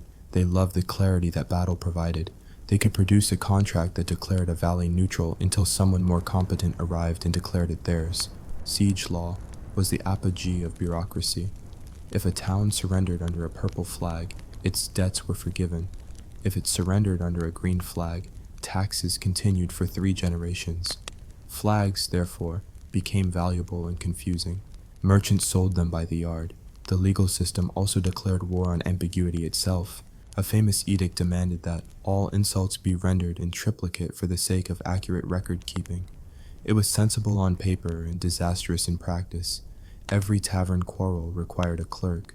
People started performing fake insults to amuse the clerks. Poetry as legal testimony flourished. The remembrancers, delighted and overwhelmed, raised their quills to heaven as if in prayer, and then immediately lost 2 in a brawl over who had better handwriting. Yet, for all this absurdity, laws achieved what they were meant to do. They reduced the violence of contingency. A market where weights were respected allowed trades to be made without a duel. A rule that declared the river a shared resource prevented 1,000 skirmishes over the last fish. Law made social life navigable, even if navigation required reading a map written in a language that only half the people understood and the other half insisted meant something different. The trick was always balance. When law bent too far toward rigidity, it became brittle. When it bent too far toward improvisation, it became meaningless. Societies even then oscillated like a badly tuned lute. Then someone wrote the first law about laughter. It was an accident. After a particularly grim famine, an edict told minstrels to perform only songs that uplifted.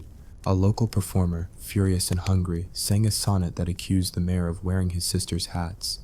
The crowd laughed until they coughed. The letter of the law frowned, the spirit of the people cheered. The city in its wisdom amended the law to forbid laughter that undermined civic authority during market hours. And the minstrels, in return, became experts in sly puns. Satire moved from taverns into legal gray zones and then exploded. Every law became an invitation to mockery. If the law forbade mocking the council in prose, people mocked them in song, then in embroidery, then in very small, very pointed sculptures left anonymously at the council's door. Artistic rebellion is efficient. Most amusing of all was the invention of the Law of Necessities, a text that attempted to prioritize survival needs: shelter, food, safety, and an occasional decent pair of shoes. It sounded humane and practical, but drafting required arguments. Merchants argued shoes should be traded freely. Aesthetics argued for minimal footwear to promote humility. Local cobblers lobbied for subsidies.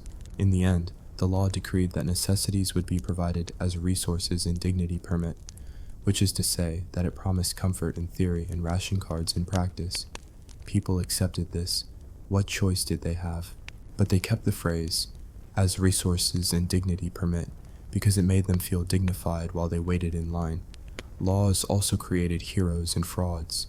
There were magistrates whose names became synonymous with fairness, people who judged without favor, and who once punished their own family member to prove a point. There were also charlatans who presented themselves as paragons of virtue and, having done so, made fortunes off the ceremony of justice. Heroism required sacrifice. Fraud required paperwork. The populace, practical as ever, worshipped both for different reasons. One for the moral lesson, the other for the spectacle of a rich man tripping over his own oath. As this nascent civilization matured, it realized something both simple and terrifying. Laws can outlive their usefulness. Institutions, like old cats, often sleep where they used to hunt. Statutes enacted in a time of scarcity became quaint or dangerous in times of plenty.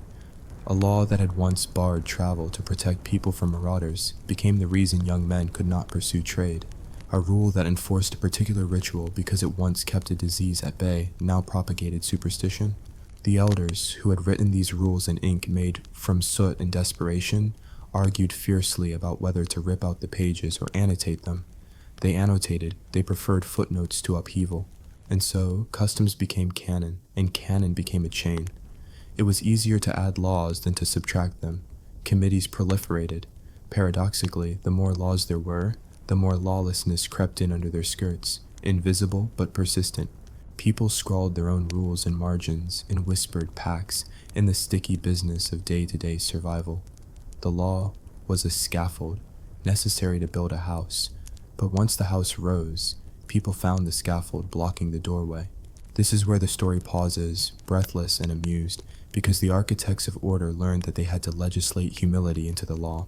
They wrote regulations about how to be regulated, about apologies being properly formatted, about regarding the poor with enough condescension to be polite.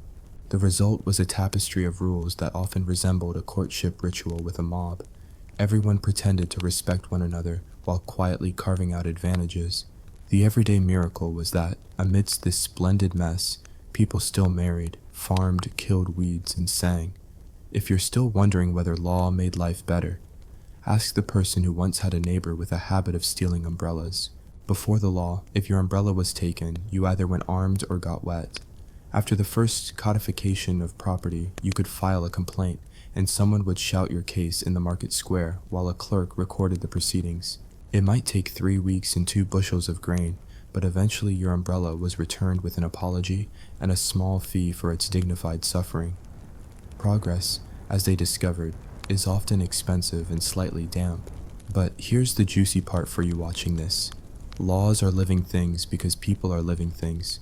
Each new law carried the fingerprints of someone who had been cold, hungry, furious, or clever in a specific moment.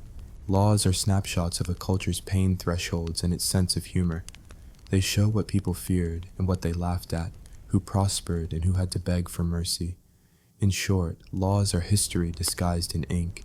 So, before we move on to the next chapter, where courts get clever and empires accidentally bureaucratize eternity, tell me, which ancient absurdity do you think would survive in your modern inbox? Would you support a law that required neighbors to exchange pies once a month? Would you outlaw laughter before noon? Drop a comment below with your worst law idea and why it would definitely fail spectacularly. Trust me, historians will thank you, or at least write a footnote. This tale is only beginning. The first laws tamed the initial chaos, but like coaxing a sleeping dragon into doing your taxes, they demanded more in return than anyone expected. They wanted ceremonies, contracts, lawyers with quills like swords, and citizens who could keep a straight face during long, moralistic lectures. Next time, we'll follow how those laws turned into institutions, and how institutions learned to love themselves more than they loved the people they were supposed to serve. Until then, imagine a world where the most feared punishment was being forced to attend a civic accounting seminar. And then picture the person who would write that law. Comment, argue, and please, for the love of Ashmother, tell me which law you'd abolish first. 10 seconds, long enough for a magistrate to invent a new fee, and for half the crowd to forget why they're angry. Hold on to your sandals. You're about to witness what happens when laws stop being instructions and start being careers. If the first laws were stitches to bind bleeding communities, then the second generation of laws were embroidered gowns that everyone had to pretend fit. Institutions sprouted like fungus in damp corners, courts, treasuries, chanceries, and offices whose primary function was to require other offices to stamp things. People initially built institutions because they needed predictable ways to share bread and avoid village-wide brawls over oxen. What they inadvertently created were places where paperwork went to breed and multiply. The courtroom was where solemnity and absurdity flirted and then married. Early judges became less remembrancers and more masters of ceremony, a title that sounds dignified until you realize their main skill was producing solemn glares and enforcing the exact cadence of a legal oath. Trials required not only facts but also ritual, the correct awning at the tribunal, the exact number of witnesses who could swear without giggling, and the precise length of a clerk's beard that guaranteed impartiality. Trials became performances because people like watching things. When survival becomes bearable, entertainment is next on the list. With courts came counsel, professionals whose job descriptions included learning Latin roots they misunderstood and wearing a dramatic hat that implied authority. Lawyers perfected the art of verbosity. Where villagers once solved disputes by trading 2 chickens and a curse, a council invented precedent, logic twists, and carefully attached fees. The law created specialists, and specialists, like all living things, needed to eat. The more complicated the law, the more the specialists ate. For a while, the economy hummed on this symbiosis. Courts clarified rights, lawyers monetized uncertainty, and magistrates earned enough esteem to commission portraits in which they wore heroic capes and looked tired. Bureaucracy loves templates. One form leads to 2, 2 to 10, and 10 to a filing cabinet so vast that only 3 clergy and a particularly nosy rat could find anything in it. Governments discovered that standardization made life manageable. Uniform scales, standard seals, identical ledgers. Standardization, however, also created bottlenecks. If every harvest needed the chancellor's seal, and the chancellor preferred naps at noon, then the granaries became waiting rooms for the chronically patient. A class of petitioners with permanent camp chairs formed outside government buildings, swapping tales about missing seals like sailors exchanged stories of monstrous fish. The petitioners' stories were eloquent and occasionally useful in the next election, which was a different kind of performance. Empires built on the promise of order brought a new flavor of legal ambition. If a village's law could keep tempers cool at the market, imperial law promised to make whole continents manageable.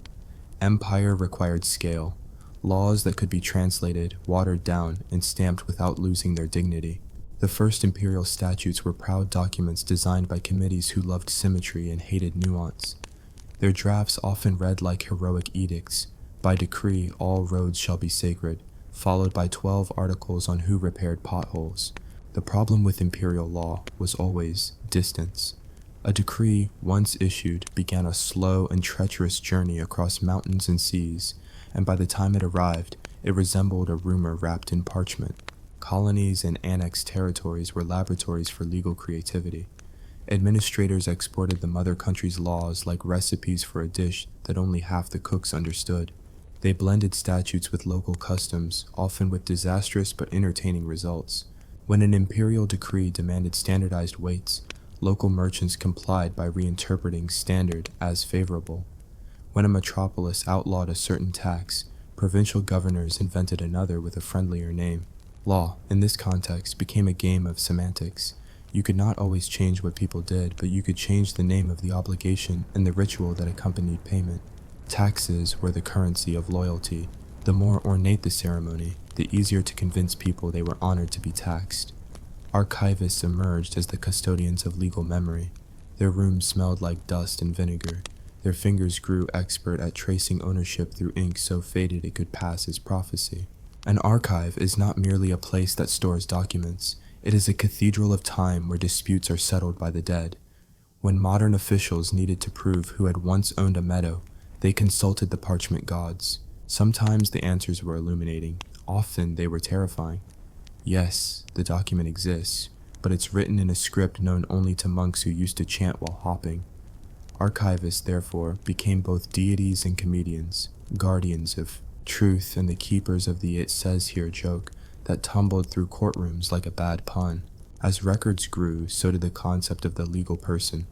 a deliciously abstract invention that allowed corporations, guilds, and even canals to have rights, duties, and an opinion. Granting personhood to an entity meant you could sue a bridge or tax a company that had hired too many accountants. This abstraction solved problems and created new ones. When a guild claimed that the Baker's Accord existed as a legal person with a right to lodge complaints, the judges sighed and asked for a representative. A representative was found, a very serious loaf, and the Accord's case proceeded, mainly because no one wanted to be accused of disrespecting bread. Regulatory frameworks followed markets like wolves follow sheep. Markets innovated, regulators panicked. Regulators wrote rules so precise they could choke on them. A law that once specified no adulteration of grain eventually became an encyclopedic inventory of acceptable impurities, accompanied by a schedule of fines that could be paid in either coin or chicken. Regulation created compliance industries, inspectors who carried meters that never agreed with each other, certification boards that issued seals for a modest fee, and elaborate forms that made honesty look suspiciously like incompetence. Compliance became the new religion. Rituals included form filling and the occasional performance audit that terrified mid-level managers into sobbing quietly in pantry closets. Corruption adapted elegantly. It learned to disguise itself as efficiency, philanthropy, or civic pride. Bribes were now labeled consultative honorariums. Favoritism became strategic partnership. Corruption offered a seductive narrative. It smoothed bureaucracy, greased the wheels, made things happen. People were grateful for results even as they grimaced at the price.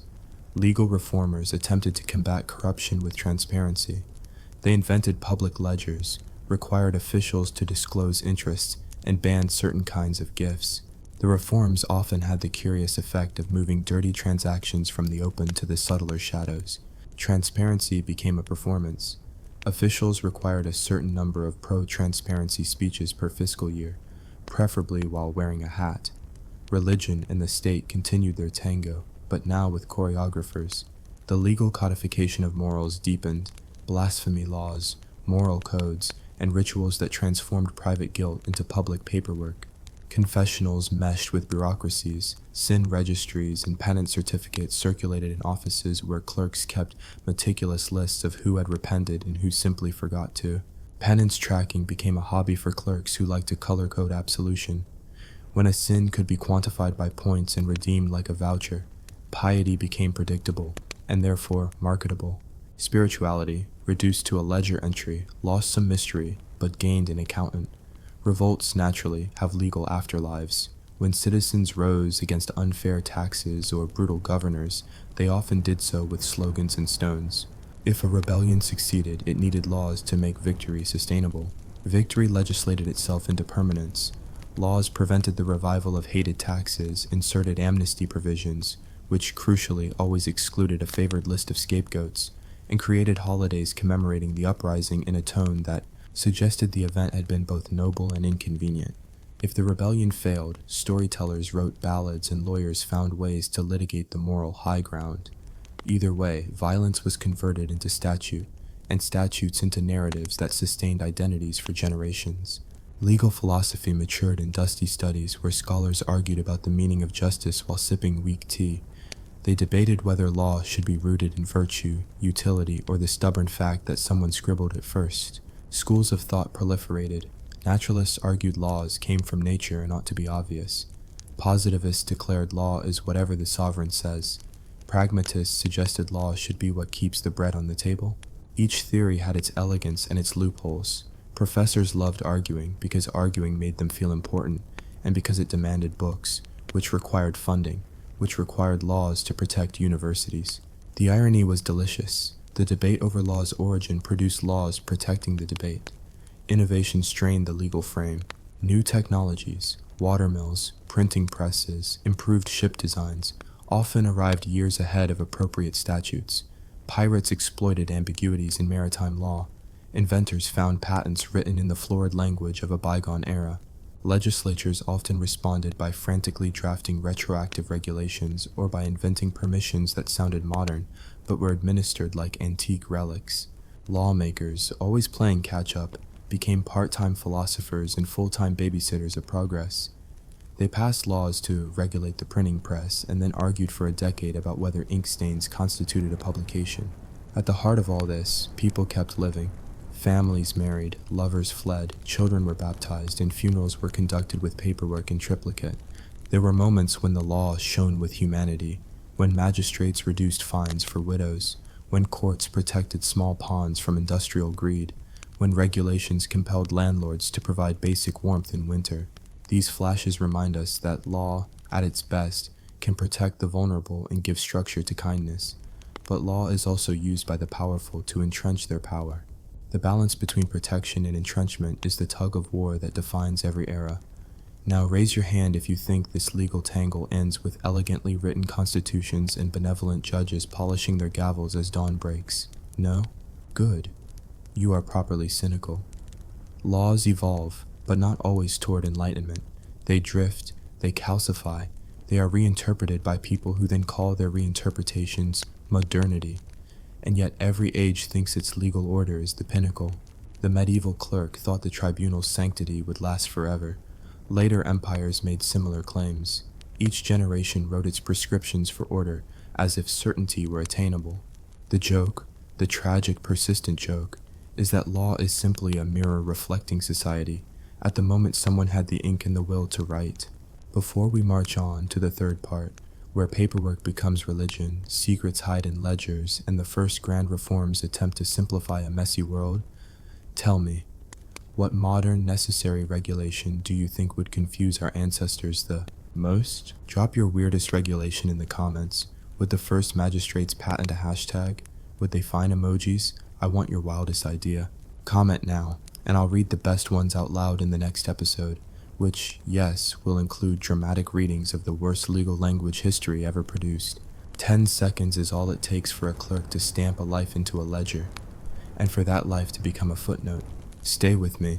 By the end of this episode, you'll know why the person who invented stamps was quietly worshipped like a saint, and why entire nations learned to pray in columns and margins. Paper made gods of ordinary men. When the first bureaucracies matured, they stopped being mere offices and began to look like cathedrals. High ceilings, echoing halls, and a ritual language that required translation. The spice of civic life shifted from swordplay to signature. The right curlicue on a document could open a granary, close a border, or ruin an orchard. Bureaucrats discovered they had a power that kings admired and peasants feared. The power to say approved or denied without leaving a chair. People preferred to blame paper for injustice because paper, unlike people, could be folded and filed away. The ledger was the sacred text. It recorded more than numbers. It kept secrets. If you were owed money, the ledger could pretend you had died. If you were a dissident, the ledger could classify you as non-essential. If you were inconveniently rich, the ledger had a way of misplacing your assets under unfortunately lost in transit. Clerks learned to be therapists and executioners in ink. They comforted widows by adding small stipends and invisible columns, and they punished tax evaders by discovering ancient footnotes in a handwriting no living soul could read. These footnotes were the bureaucracy's magic spells, obscure, untouchable, and always dated conveniently 40 years earlier. Rituals multiplied. Early bureaucrats invented formalities with the enthusiasm of children making secret handshakes. There were waiting rooms with benches, then waiting rooms with benches and decorative statues. Then waiting rooms with statues and admission tickets, and finally waiting rooms with statues, tickets, and a required chant. Citizenship ceremonies involved vows, seals, and a small musical number that somebody's cousin always insisted on performing poorly. These rituals were not only about pomp, they were survival strategies. When people recited oaths, they felt bound, which made them more predictable and therefore easier to tax. Language was central. Lawyering evolved into a religious practice of syntax. Legal language grew long and baroque because it needed to sound precise and profound, even as it hid ambiguity like curtains hide damp spots. Contracts were composed as if they were poems meant to confuse intruders. Judges, now robed in more fabric than sense, specialized in parsing sentences that could mean 3 things at once. Shall joined may in the pantheon of tiny words with enormous appetite for dispute. Entire careers blossomed around whether and included or, and if persons might, on a good day, include a wheelbarrow. Secrecy and public spectacle traveled in the same coach. Governments learned to keep unpleasant truths in quiet registries while showcasing benign rituals in the square. They funded parades and repaired fountains while quietly reclassifying contested lands as strategic reserves. The scandal of it was the finesse. Citizens marveled at the new fountain while a scribe moved a deed to a file labeled miscellaneous. The public's attention, once captured by spectacle, was an excellent cover for quietly adjusting the rules of ownership. Then came the first real attempt to tidy all this mess: codification. Think of codification as the bureaucratic spring cleaning that began with high hopes and ended with cross-reference grief. Philosophers and lawmakers, tired of oral traditions and ad hoc decrees, decided that laws should be fixed, organized, and available for reference. Men in powdered wigs and their equally powdered rivals set themselves to the noble task of writing all the rules down in neat volumes. The promise was tempting. A single book that could be read by anyone with patience and spectacles would mean fairness, predictability, and fewer children getting conscripted by mistake. It almost worked.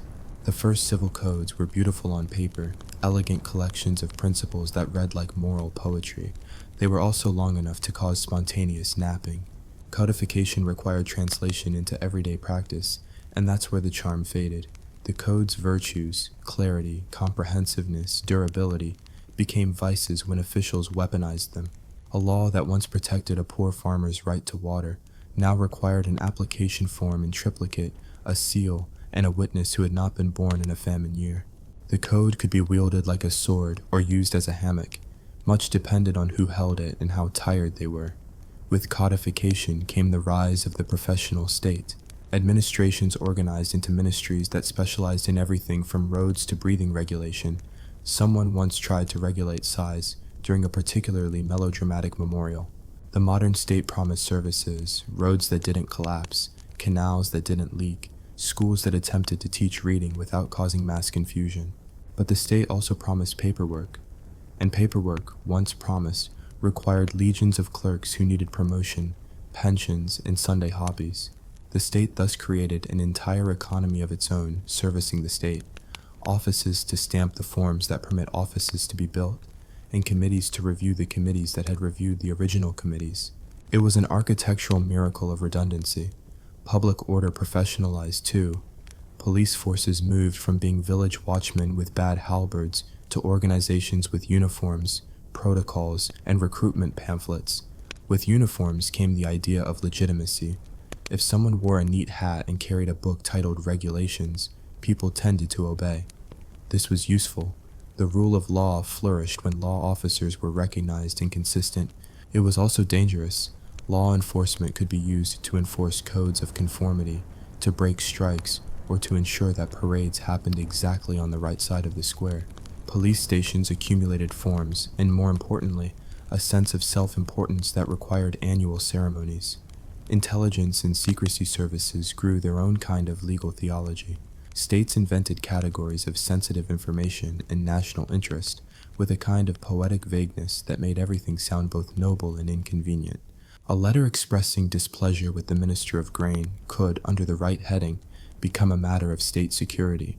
Spies were suddenly bureaucrats with a taste for shadow, and their reports were filed in volumes labeled Eyes Only that smelled faintly of tobacco and faintly of guilt. Secrets were bartered like spices, a little withheld here and embellished truth there, until the ledger was a mosaic of partial realities. Economics birthed institutions too. Central banks, treasuries, tax offices. These organs became the state's circulatory system. Money itself became politicked. Who could print, who could mint, who could set exchange rates. Monetary policy was once a small thing.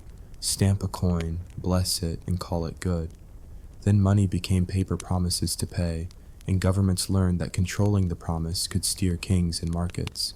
With that control came modern anxieties, inflation, debt, and the scandal of early bankers who thought their ledgers were suggestions. Economies matured, and with them the legal frameworks that bless or smite commerce. Bankruptcy law, the sad art of forgiving debts while maintaining dignity, developed into a whole genre of legal compassion mixed with accounting cruelty. Education followed. Law schools multiplied like ivy on old stone. Institutions dedicated to training the legal minds who would interpret, twist, and occasionally reform the law. Students were taught to love statutes that smelled of parchment and to scorn simplicity as naive. The result was both marvelous and melancholic. Brilliant legal minds that could unravel the most tangled clauses and also invent the most elegant justifications for injustice. Legal education became a rite of passage that, depending on the side of the desk you sat, either promised protection or inspired cursing, and still the people found ways around formal systems. Where law was heavy, custom was fleet-footed. Social norms, neighborhood councils, guild pacts, and communal memory remained potent. A community might publicly respect a code, but privately follow its own rules like a sous chef managing the real recipe. Custom was like underfloor heating, invisible when working, but essential for comfort. Even the most vigorous bureaucracy could not entirely eradicate the small-scale politics of gift exchange, rumor, and reciprocal favors that lubricated daily life. Reformers, predictably, arose to fix the mess they did not create, but now had to manage. Some were sincere idealists who wanted to simplify and humanize law. They proposed bills of rights, transparent procedures, and accessible courts. Others were cynics who sought to replace one monopoly of power with another. Reforms often produce both liberation and new obstacles. A law simplifying tax forms might increase compliance, and also make it easier for new accountants to charge fees. A reform abolishing an old tax could inadvertently create a new licensing requirement that made commerce complicated in a different way. The pattern repeated. Every simplification revealed new hidden complications, like pulling a thread that untied an entire knitted opinion. One of the great legal inventions of this era was administrative law, the set of rules that govern how the very institutions that govern you can operate. If the law is a machine, administrative law is the manual, the warranty, and the small print that warns you not to disassemble. Administrative law promised accountability, hearings, appeals, judicial review. It also promised a new layer of procedure that could be used both to correct abuses and to bury complaints. Citizens could now sue the state for wrongs, which was a step forward if you owned patience, resources, and a lawyer. Amazingly, some victories were won. Courts occasionally chastised ministries for arbitrary deportations or illegal seizures, and bureaucrats learned to fear litigation almost as much as they feared late lunch. Also fascinating, the law began to think about itself. Meta-legal discussions about the nature of justice led to human rights, constitutions, and declarations that read like aspirational grocery lists: liberty, equality, fraternity, and occasionally subsidized bread. These documents were glorious. They were also argumentative. What does equality mean when some people own most of the ovens? Who counts as a person when legal personhood could be stretched across corporations? Rights, while noble, require institutions to enforce them, and institutions require both funding and willingness. Rights without enforcement are pretty words hung on the wall beside the coat rack. Technology kept complicating the scene. When the telegraph, railways, and printing presses accelerated communication, law struggled to keep up. Contracts crossed borders at the speed of light, and courts adapted by inventing jurisdictional doctrines that would satisfy the bewildered. Which country's laws apply when your shipment of silk ends up in a different county, with a fondness for tariffs? Commerce internationalized. Lawyers got passports. The world, once slow, now demanded laws that could move as fast as a rumor and be as stubborn as a mountain. Amid these high theories and smoky rooms, ordinary people continued to live, love, steal, and complain. The law sometimes protected them, for example, by forbidding landlords from evicting families in winter, and sometimes betrayed them, for example, by inventing new forms of paperwork that required more time than there was daylight. People learned to game the system with a kind of artisanal skill, forging signatures, bribing clerks with home-brewed cider, or simply refusing to recognize a bureaucratic demand until it became socially embarrassing not to. These small resistances mattered. They reminded the powerful that law is not merely ink on parchment, it's practice in the street. So what do you think? If you could rewrite one modern regulation in the spirit of those mad, patient reformers, which would it be? Would you abolish the form that requires 3 witnesses for a small inheritance? Would you outlaw the requirement to sign in triplicate for a dog license? Drop your most deliciously inconvenient reform in the comments. I'll read the silliest, the cruelest, and the surprisingly sensible ones in the finale. And trust me, the finale will include a dramatic, somewhat cathartic burning of at least one ridiculous clause. 10 seconds. That's all the time it takes for an empire to announce a reform, and for half the populace to misinterpret it as a new tax. Hold your breath, or don't. The office that regulates breathability hasn't issued its stamp yet. By now, the world smelled not only of smoke and tar, but of ink, coal, and copperplate impressions. The kind that made men look respectable in portraits and women roll their eyes at portraits generally. The climax of our little legal farce is not a moment, but 1,000 tiny administrative sighs. The signing of constitutions under gaslight, the passing of bills at dawn, the polite clink of seals, the rustle of petitions, the cascade of appeals. If the first laws were desperate bandages and the middle laws embroidered formalities, the final act is wallpaper, patterned, layered, and impossible to peel off without tearing the plaster of everyday life. When constitutions arrived, they were revolutionary in the theatrical sense. Grand gestures, rousing paragraphs, and a tendency to be as faithful to ideal as a hedgehog is faithful to a feather boa. People pinned their hopes to articles as if they were flags. The language, liberty, equality, dignity, was intoxicating, like a new scent that promised cleaner homes and fewer creditors. Citizens read them in candlelight and felt, for a few weeks, that the future would be sensible. Then reality predictably opened its drawer labeled practicalities and produced a stack of forms. Constitutions, despite their lofty prose, need institutions to matter. Parliaments had to learn how to make law without insulting decorum. Late-night committees had to invent the modern art of compromise, which is mostly the skill of agreeing to disagree while one side claims moral high ground and the other side claims moral efficiency. Judges translated the Constitution into practice, and they discovered that rights, like socks, are practical only if someone quite stern is willing to match them and do the laundry. Constitutional courts were born, robed, eloquent, and occasionally entertaining in the solemn way of people reciting ancient footnotes, to resolve what freedom of speech meant when a pamphlet called the mayor a goat quite emphatically. Reformers kept showing up like determined gardeners with pruning shears. They trimmed clauses, attacked obscure taxes, and painted slogans on walls. Some reforms were elegant. A law that prevented forced labor for debt restored dignity for many.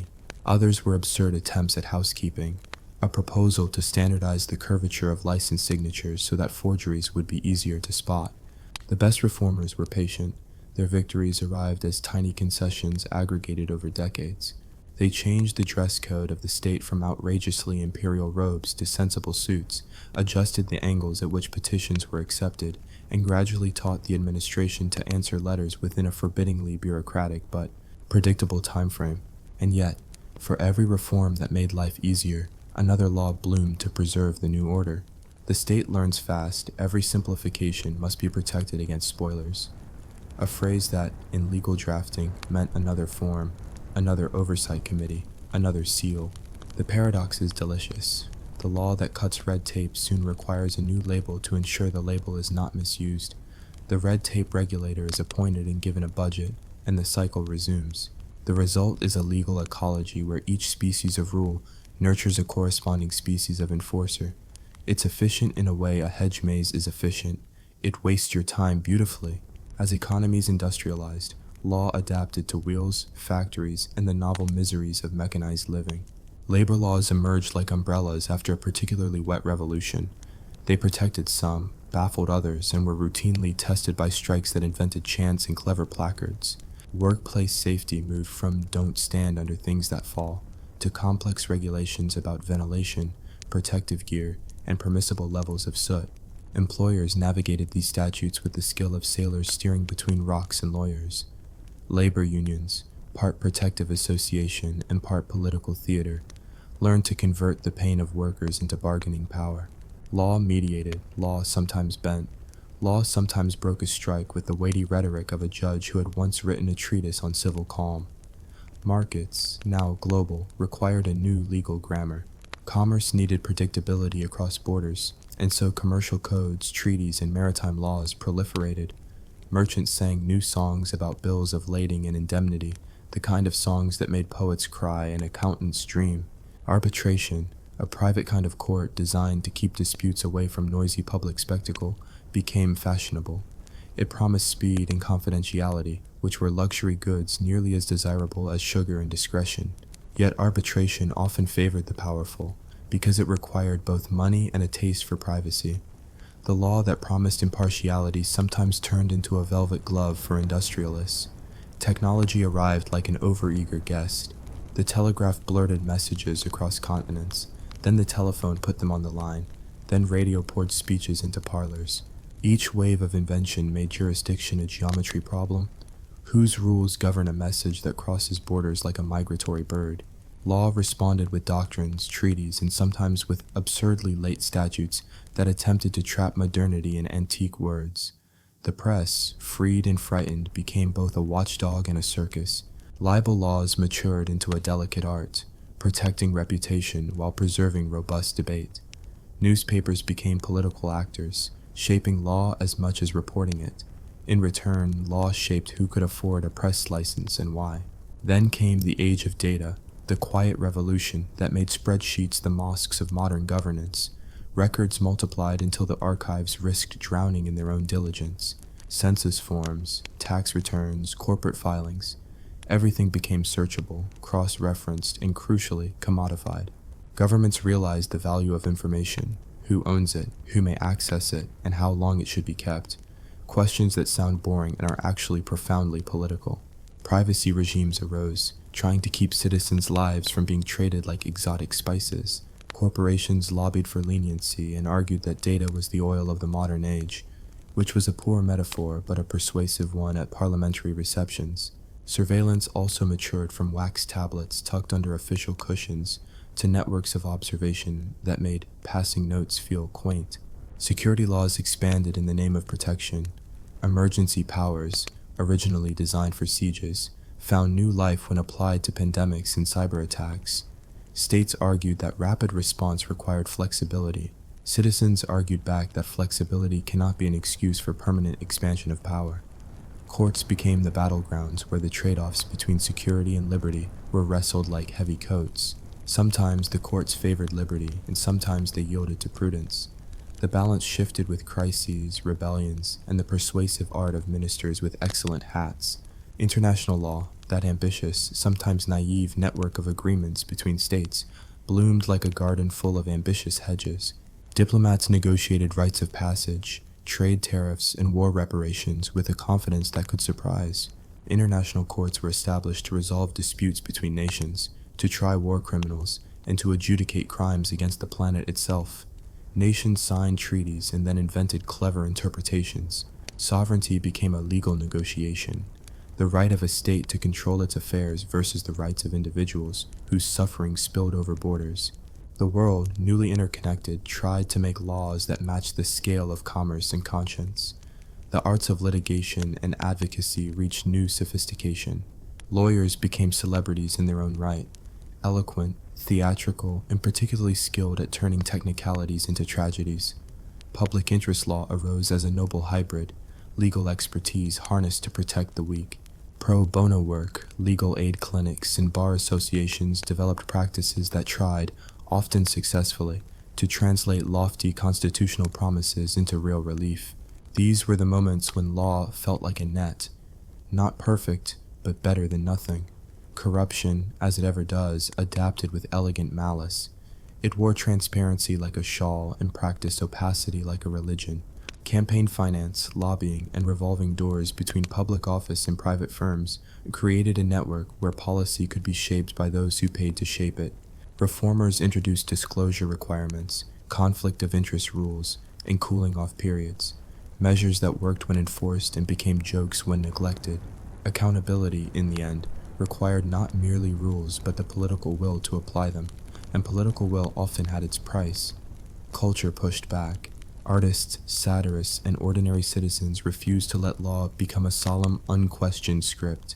They invented parodies, street performances that mimicked magistrates, and laws as art installations that forced passers-by to read a clause and decide whether it applied to their shoes. Satire remained a potent civic tool because it translated dense legal text into laughter, and laughter is subversive. It exposes the emperor's new robes for what they are: expensive cloth and a suspicious lack of sleeves. When satire made the powerful uncomfortable, it also made them slightly more cautious. The tribunal that once punished jesters discovered that ridicule was a public relations risk. Education and public legal literacy became finally part of the reformist agenda. If law governs life, then citizens ought to understand it. Schools taught civics with varying success. Some students absorbed the principles of democracy, while others memorized the required forms and forgot them on test day. Public legal clinics, radio programs, and pamphlets tried to make legal language less forbidding. When people could read a notice and understand its effect, the law stopped being a shadowy presence and became a lived reality. Empowered citizens demanded better enforcement, clearer rules, and fewer secret clauses. Sometimes they got it, sometimes they simply got a new kind of complaint form. And here we arrive at the curious finale, the ceremonial burning of a clause.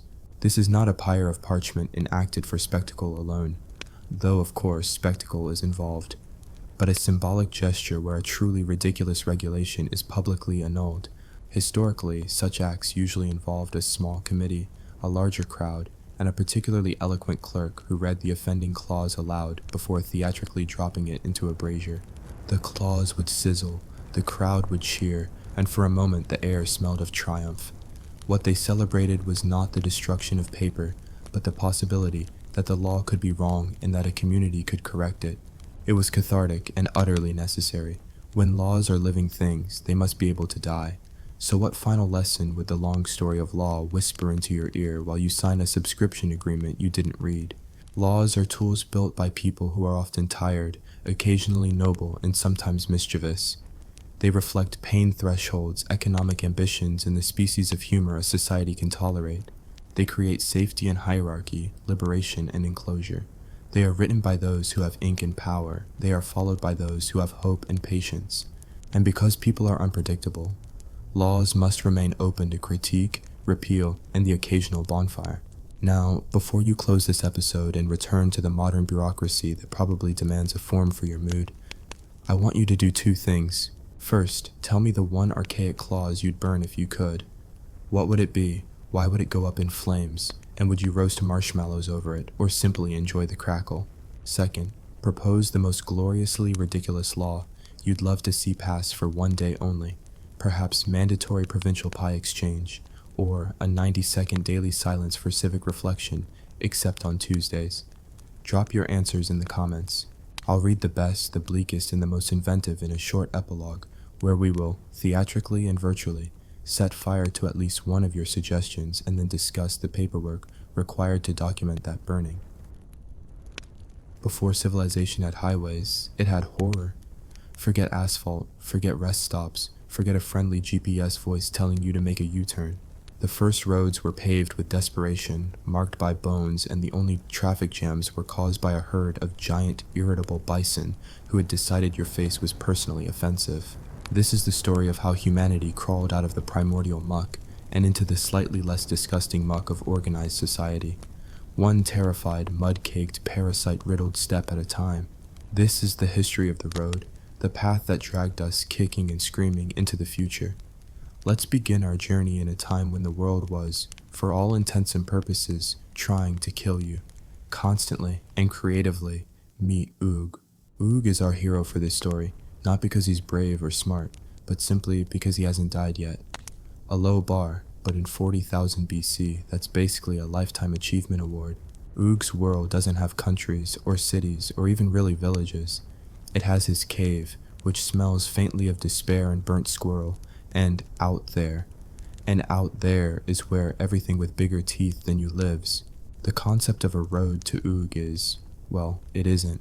There are no signposts, no gravel paths, no convenient lines painted on the ground. The closest thing Oog has to a road is a deer trail. And what is a deer trail, really? It's a path created by an animal whose primary survival strategy is to panic and run in a random direction. This is not a solid foundation for a national infrastructure program. Following a deer trail is like taking driving directions from a startled pigeon. You might end up at a nice patch of berries, or you might end up falling off a cliff. 50-50 odds, really. But Oog has to travel. The shiny rocks on his side of the valley are getting boring, and he's heard a rumor, passed down through a series of grunts and frantic pointing from a man with only 3 fingers, that the cave system 2 sunrises away has exceptionally shiny. rocks. And maybe a woman who won't try to hit him with a club in his sleep. A man can dream, so Oog decides to embark on a journey. He packs the essentials, a sharpened stick, a half-eaten lizard, and a profound sense of impending doom. The first step of any prehistoric journey is leaving the relative safety of your cave. This is a bigger deal than it sounds. Your cave is dark, damp, and full of spiders the size of your hand. But it's your dark, damp, spider-infested hellhole. The moment Oog steps out into the blinding sunlight, the clock starts ticking. He is now officially on the menu. Everything from the saber-toothed cat hiding in the tall grass to the flock of terror birds that look like satanic ostriches sees him not as a fellow traveler, but as a self-delivering lunch special. Oog's first navigational challenge is choosing which way to go. He doesn't have a map. The art of cartography is still 38,000 years away from being invented, and when it is, the first maps will mostly just be vague drawings of bison and hopeful squiggles. His GPS is the sun, which is great, except when it's cloudy, or night, or when he's been walking in a circle for 6 hours and is now convinced the sun has a personal grudge against him. He can follow the river, which is a popular choice for early travelers. The upside is that it's hard to get lost when you're next to a giant, moving body of water, and you have something to drink that isn't your own filtered puddle water. The downside is that every other creature in the ecosystem also needs to drink from that river. The riverbank isn't a peaceful nature trail. It's a 24/7 predator singles bar. Every bush could hide a cave lion. Every rock could be a very grumpy, very large prehistoric bear. Going for a sip of water is like playing Russian roulette with a crocodile. What's the most dangerous animal you've ever encountered on a hike? A squirrel with a bit too much attitude? Let us know in the comments. I promise you Oog would trade his lucky stabbing rock to deal with a grumpy squirrel over a short-faced bear, an animal that was essentially a grizzly bear that had been hitting the gym with a vengeance and could run faster than a horse. So Oog walks, and walks, and walks. The terrain is a nightmare. There's no neatly graded path. One moment he's sinking up to his knees in thick, primordial ooze that's trying to steal his mammoth hide boots. The next, he's scrambling over a field of sharp, ankle-breaking rocks that were seemingly designed by a malevolent god of foot pain. Every 100 yards is a new and exciting biome of misery. A swarm of prehistoric mosquitoes, each the size of a small bird and carrying diseases that haven't even been invented yet. A patch of deceptively pleasant-looking flowers that are actually horrifically poisonous. A sudden, unexplained sinkhole. It's not a journey, it's a live-action, high-stakes obstacle course where the prize for losing is being messily devoured. Let's talk about the amenities. There are no roadside motels. There are no friendly inns. The only shelter is what you can find. An overhang of rock, a hollow log, or if you're really desperate, the still warm carcass of something you managed to kill, which is both dinner and a blanket, and a very effective way to attract everything that wants to eat what you just ate.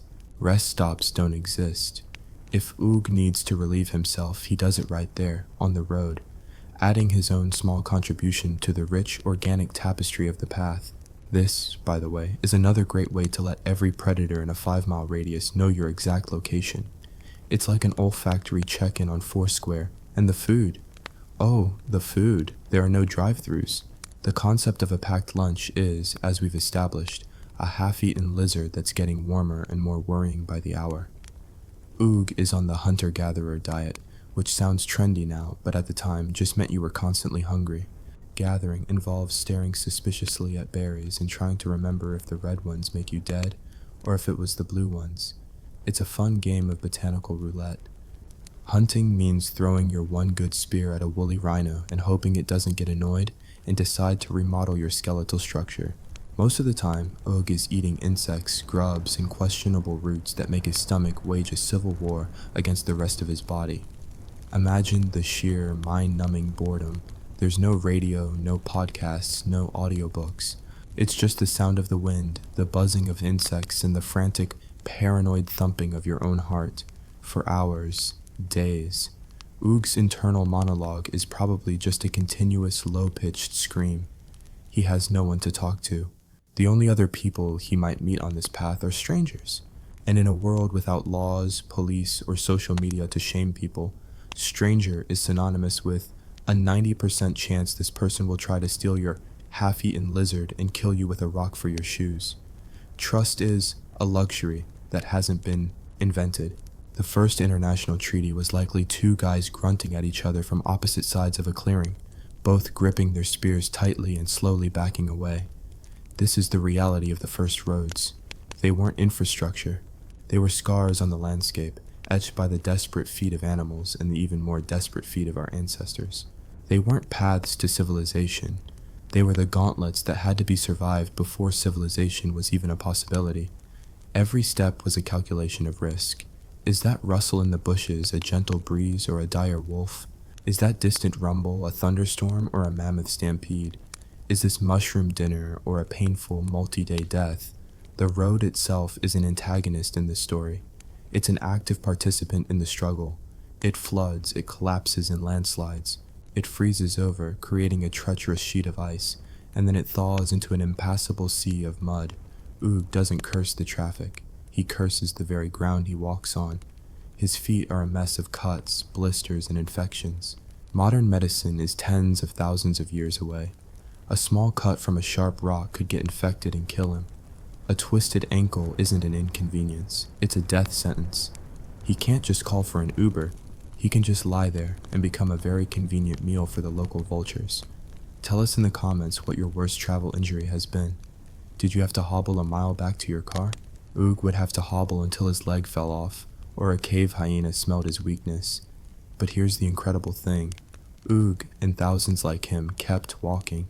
They kept pushing down these terrifying invisible corridors of danger. Why? For a shinier rock? For a potential mate? Yes, but for more than that. They walked because of a fundamental human impulse, curiosity, the need to see what's over the next hill, the belief, however faint, that over there might be slightly better, slightly safer, or have slightly less aggressive squirrels than right here. This insane suicidal optimism is what built the world. Every great migration, every city founded, every trade route established, started with someone like Oog taking that first terrifying step out of the cave and onto a path that was little more than a rumor of survival. They began to learn, slowly, painfully. They learned that animal tracks leading downhill often end at water. They learned that game trails are wider and a bit safer than just bushwhacking through dense forest. They started to make their own marks, a pile of stones, a deliberate slash on a tree trunk. These were the first signposts, not New York, 200 miles, but I went this way and didn't die immediately. It was a profound innovation. For the first time, the road wasn't just a thing the world did to you, it was something you could do to the world. A tiny fleeting mark of human intention on a vast indifferent landscape. This was the birth of the road, not as a physical thing, but as an idea. The idea that a path can be chosen, marked, and followed again. The idea that the journey from A to B could be slightly less lethal the second time around. It's a revolutionary concept. Imagine being the first person to successfully make a round trip. You'd be a legend. You'd be the Neil Armstrong of your generation. You, the person who went out there and came back, not as a collection of chewed bones, but as a person with a story. And that story, that shared information about the path, is more valuable than any shiny rock. It's the beginning of collective knowledge. It's the beginning of a network. It's the beginning of, well, everything. But we're getting ahead of ourselves. For now, Oog is still in the middle of his nightmare hike. He has survived the first day. He has found a small, miserable crevice to spend the night in. As he gnaws on a tough, hairy root he dug up, he stares out into the oppressive, star-filled darkness. The night is alive with sounds, screeches, howls, and roars. The things that own the night are out, and they're hungry. He clutches his sharpened stick, not with any real hope that it would be effective against a 600-pound feline, but for the psychological comfort it provides. He thinks about the shiny rocks. He thinks about the potential mate. And he wonders if it was all worth it. He is cold, he is hungry, he is terrified, and his feet are killing him. He is the quintessential traveler, the patron saint of anyone who has ever been stuck in an airport overnight or had their car break down in the middle of nowhere. His pain is our pain, just with more existential dread and a much higher chance of being eaten by a giant sloth. And as he drifts into a fitful, paranoid sleep, he has no idea that his miserable, terrifying journey is the first essential step on a road that will one day be paved have streetlights, and sell overpriced coffee. He is laying the groundwork for civilization, one agonizing step at a time. So, Oog didn't die. Against all statistical probability and the combined homicidal ambitions of the entire Pleistocene ecosystem, he survived. He made it to the other valley, found his shiny rocks, and maybe even located a potential mate who only tried to hit him with a club in a friendly, flirtatious way. The return journey was just as harrowing, a 2-week-long anxiety attack punctuated by near-death experiences. But he followed his own crude markings, the piles of stones, the slashes on the trees, and he made it back. This was, in its own way, a miracle. But the real revolution wasn't the journey, it was the return. Because when Oog got back to his cave, smelling faintly of success and profound body odor, he did something radical. He told his story. Through a series of elaborate grunts, frantic gestures, and possibly a crude drawing in the dirt with a stick, he communicated the route. He shared the knowledge. Don't go near the big flat rock at sunrise. A grumpy cat the size of a cow lives there. The blueberries by the crooked tree won't kill you, but they will give you a spiritual experience you are not prepared for. The river is fast here, but downstream it gets wide and slow, and the crocodiles are lazier. This was the first travel blog, the first TripAdvisor review, and it was infinitely more valuable than the shiny rocks he brought back. Suddenly, the path wasn't just Oog's path, it was a known quantity, a shared secret. Others followed it. They added their own marks, their own mental notes. Gronk fell in a hole here, avoid the hole. Zog got chased by bees near the waterfall, avoid the bees. The road was becoming a collective memory, a story told by 100 journeys. It was no longer just a scar on the landscape, it was a line of communication. It was the very first social network, and the only status update was still alive. Then, the world decided to throw humanity a curveball. The ice caps, those giant continent-sized party crashers, decided to melt. The Ice Age ended. The mammoths and woolly rhinos, who had been the stars of the Everything Wants to Kill You show, started to die out, confused by the central heating. The landscape changed. Vast forests grew where there had been frozen tundra. This should have been great news. It was warmer. There were more plants. The problem is, our ancestors were specialists. They were experts at surviving the cold, experts at hunting giant furry refrigerators. Now they had to adapt or die. And so, in a fit of desperation that would change the world forever, they invented agriculture. This sounds like a huge step forward, and it was. But it was also a trap. Congratulations, you've invented farming. You have traded the exciting nomadic life of being chased by predators across vast open plains for the stable. Secure life of staring at a patch of dirt and praying it rains, praying it doesn't rain too much, praying a swarm of locusts doesn't descend and eat your entire year's food supply in an afternoon. Praying your neighbor Grok doesn't decide your field looks nicer than his and comes over to discuss ownership with his new, heavier club. Farming created the first permanent settlements. People were no longer chasing their food, they were growing it. This is the birth of the village. And with the village comes a whole new set of problems that require a whole new set of roads. In the old world, if you needed flint for your spearheads, you went to where the flint was. Now, your village is here, but the good flint is 50 miles away, over a mountain and through a swamp. You can't move the village, so you have to travel. But you're not just traveling for survival anymore. You're traveling for resources. You're traveling for trade. This is the dawn of the economic highway, and it was even worse than the survival paths. Why? Because now other humans are the primary danger. In Oog's day, another person was a potential threat, but also just another scared animal trying to survive. Now, a stranger on the road isn't just a potential competitor. They're a potential thief. You are no longer just a walking meal for a saber-toothed tiger. You are a walking warehouse of valuable goods for a two-legged predator. The man hiding in the bushes isn't just trying to avoid being eaten. He's waiting for you to pass with your sack of a high-quality obsidian so he can acquire it through a hostile takeover involving a large rock applied directly to your forehead. Let's talk about these early trade goods. We're not talking silks and spices yet. We are talking about the life-or-death commodities of the Neolithic world. Salt. You think salt is boring? Try living without it. Food rots, your body chemistry goes haywire, and everything tastes of despair. A good salt deposit was the equivalent of an oil field. People would walk hundreds of miles over treacherous terrain, risking their lives for a lump of rock they could lick. Obsidian, a volcanic glass that could be knapped to an edge sharper than a modern scalpel. With an obsidian blade, you could butcher an animal cleanly. Without it, you were hacking away with a piece of flint that was about as sharp as a spoon. And flint itself, the original multi-tool. It made your spearheads, your knives, your scrapers. A village with a bad flint supply was a village that was going to have a very bad time. So imagine our new hero. Let's call him Ugg, the great-great-grandson of Ugg. Ugg is the world's first long-haul trucker. His truck is his own 2 feet.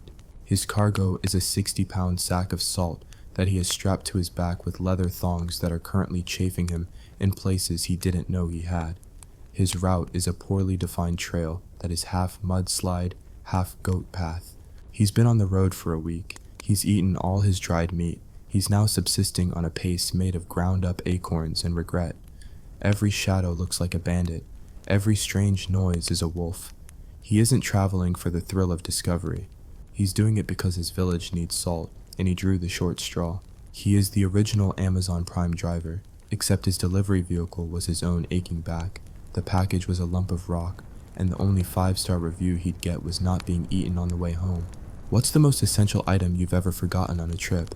Your phone charger, your passport? Let us know in the comments. Ugg would kill for the problem of a forgotten phone charger. These trade routes began to solidify. They were more heavily trafficked than the old hunter-gatherer paths, and with more traffic came the first tentative steps towards infrastructure improvement. This wasn't a government project. It was born of pure, unadulterated annoyance. Maybe a village elder, tired of hearing travelers complain about the giant fallen log that everyone had to climb over, finally snapped. He organized a work party. 10 miserable-looking villagers with stone axes spent a whole day hacking at the log until it was passable. This was a monumental moment. Humanity was no longer just dealing with the road's obstacles. It was actively, deliberately changing the road. They were imposing their will on the landscape, not with a small personal mark, but with collective labor. This led to other innovations, filling in a particularly deep mud hole with rocks, clearing thorny bushes from the side of the path, maybe even diverting a small stream that kept washing the trail away. Each small improvement was a victory against the forces of nature and entropy, but these early roads were still just dirt paths. They turned to soup in the rain and dust bowls in the heat. A journey of 50 miles could take weeks, and you could only carry what you could physically strap to your body. The supply chain was limited by human muscle and human misery. A better solution was needed, and then a stroke of genius. Someone somewhere noticed that it's easier to drag something than to carry it. This is the invention of the travois. It sounds fancy, but it was just 2 long poles tied together and dragged behind a person. You could load your goods onto the platform between the poles. Suddenly, you could transport more. Maybe not 60 pounds of salt, but 100 pounds. It was a revolutionary upgrade in cargo capacity. Then came an even bigger breakthrough, domesticating an animal to pull it for you. The first beast of burden wasn't a horse or an ox, it was a dog. Man's best friend was also man's first engine. Imagine a scruffy, wolf-like dog, probably very confused about its new career path, reluctantly dragging a travois loaded with flint nodules. This was the travois 1.0, and it was terrible. It was a technological marvel wrapped in a package of pure frustration. It got snagged on every route. It got stuck on every rock. It tipped over on slopes. Going downhill was a barely controlled disaster where your entire cargo load tried to run you over. It made a horrible scraping, bumping noise that announced your presence to every bandit and predator in a 2-mile radius. It was inefficient, clumsy, and a nightmare to operate. But it was better than carrying everything on your back. It was the first step towards separating the engine from the cargo, the first glimmer of the idea of a vehicle. It was the great-great-great-grandfather of the freight train and the cargo ship. With these trade routes, something else began to travel. Ideas, culture, stories. A traveler from the mountains might bring a new way of hafting an axe. A trader from the coast might bring a new myth about the sea gods. The road wasn't just a conduit for salt and rocks. It was becoming a conduit for information. Different cultures, once isolated by geography and fear, began to brush up against each other. They exchanged goods, words, and genes. The world was shrinking, not because the distances were shorter, but because the paths between places were becoming more defined, more traveled, and marginally less lethal. But don't get too comfortable. This new, interconnected world was still a world of pain. The roads were still treacherous, the weather was still unforgiving, the bandits were getting more organized, and while the travois was a step up, it was a small step.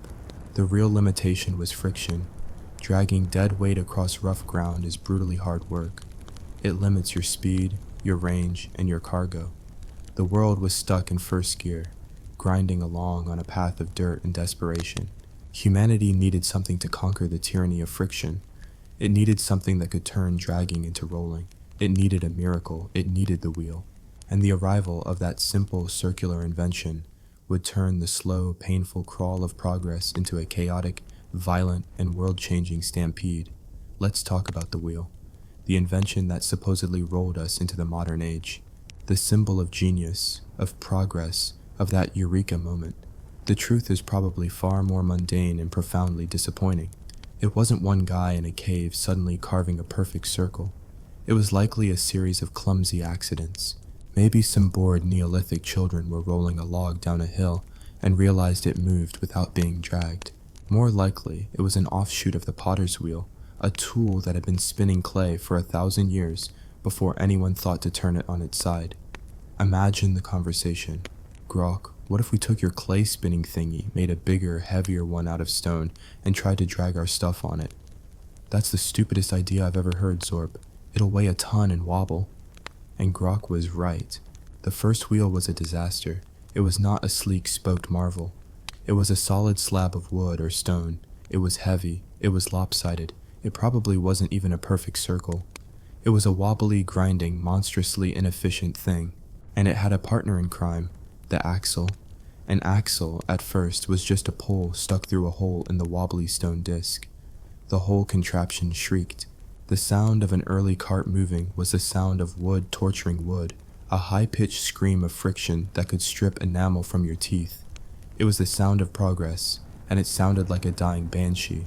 But the biggest problem with the wheel wasn't the wheel itself, it was the road. Or rather, the lack of one. The old paths, the deer trails and muddy tracks that Oog and Ugg had suffered on were completely, utterly useless for a wheeled vehicle. A wheel is a diva. It demands a flat surface. It throws a tantrum at the first sign of a rut, a large rock, or a slight incline. You can't just drag a cart through a primordial swamp or up a goat path. The invention of the wheel immediately created a brand new category of human suffering, civil engineering. Suddenly, you couldn't just walk around an obstacle. You had to move it. That fallen log that people used to climb over, now it had to be chopped up and hauled away. That field of ankle-breaking rocks, now it had to be cleared, one miserable stone at a time. The path had to be widened, it had to be leveled.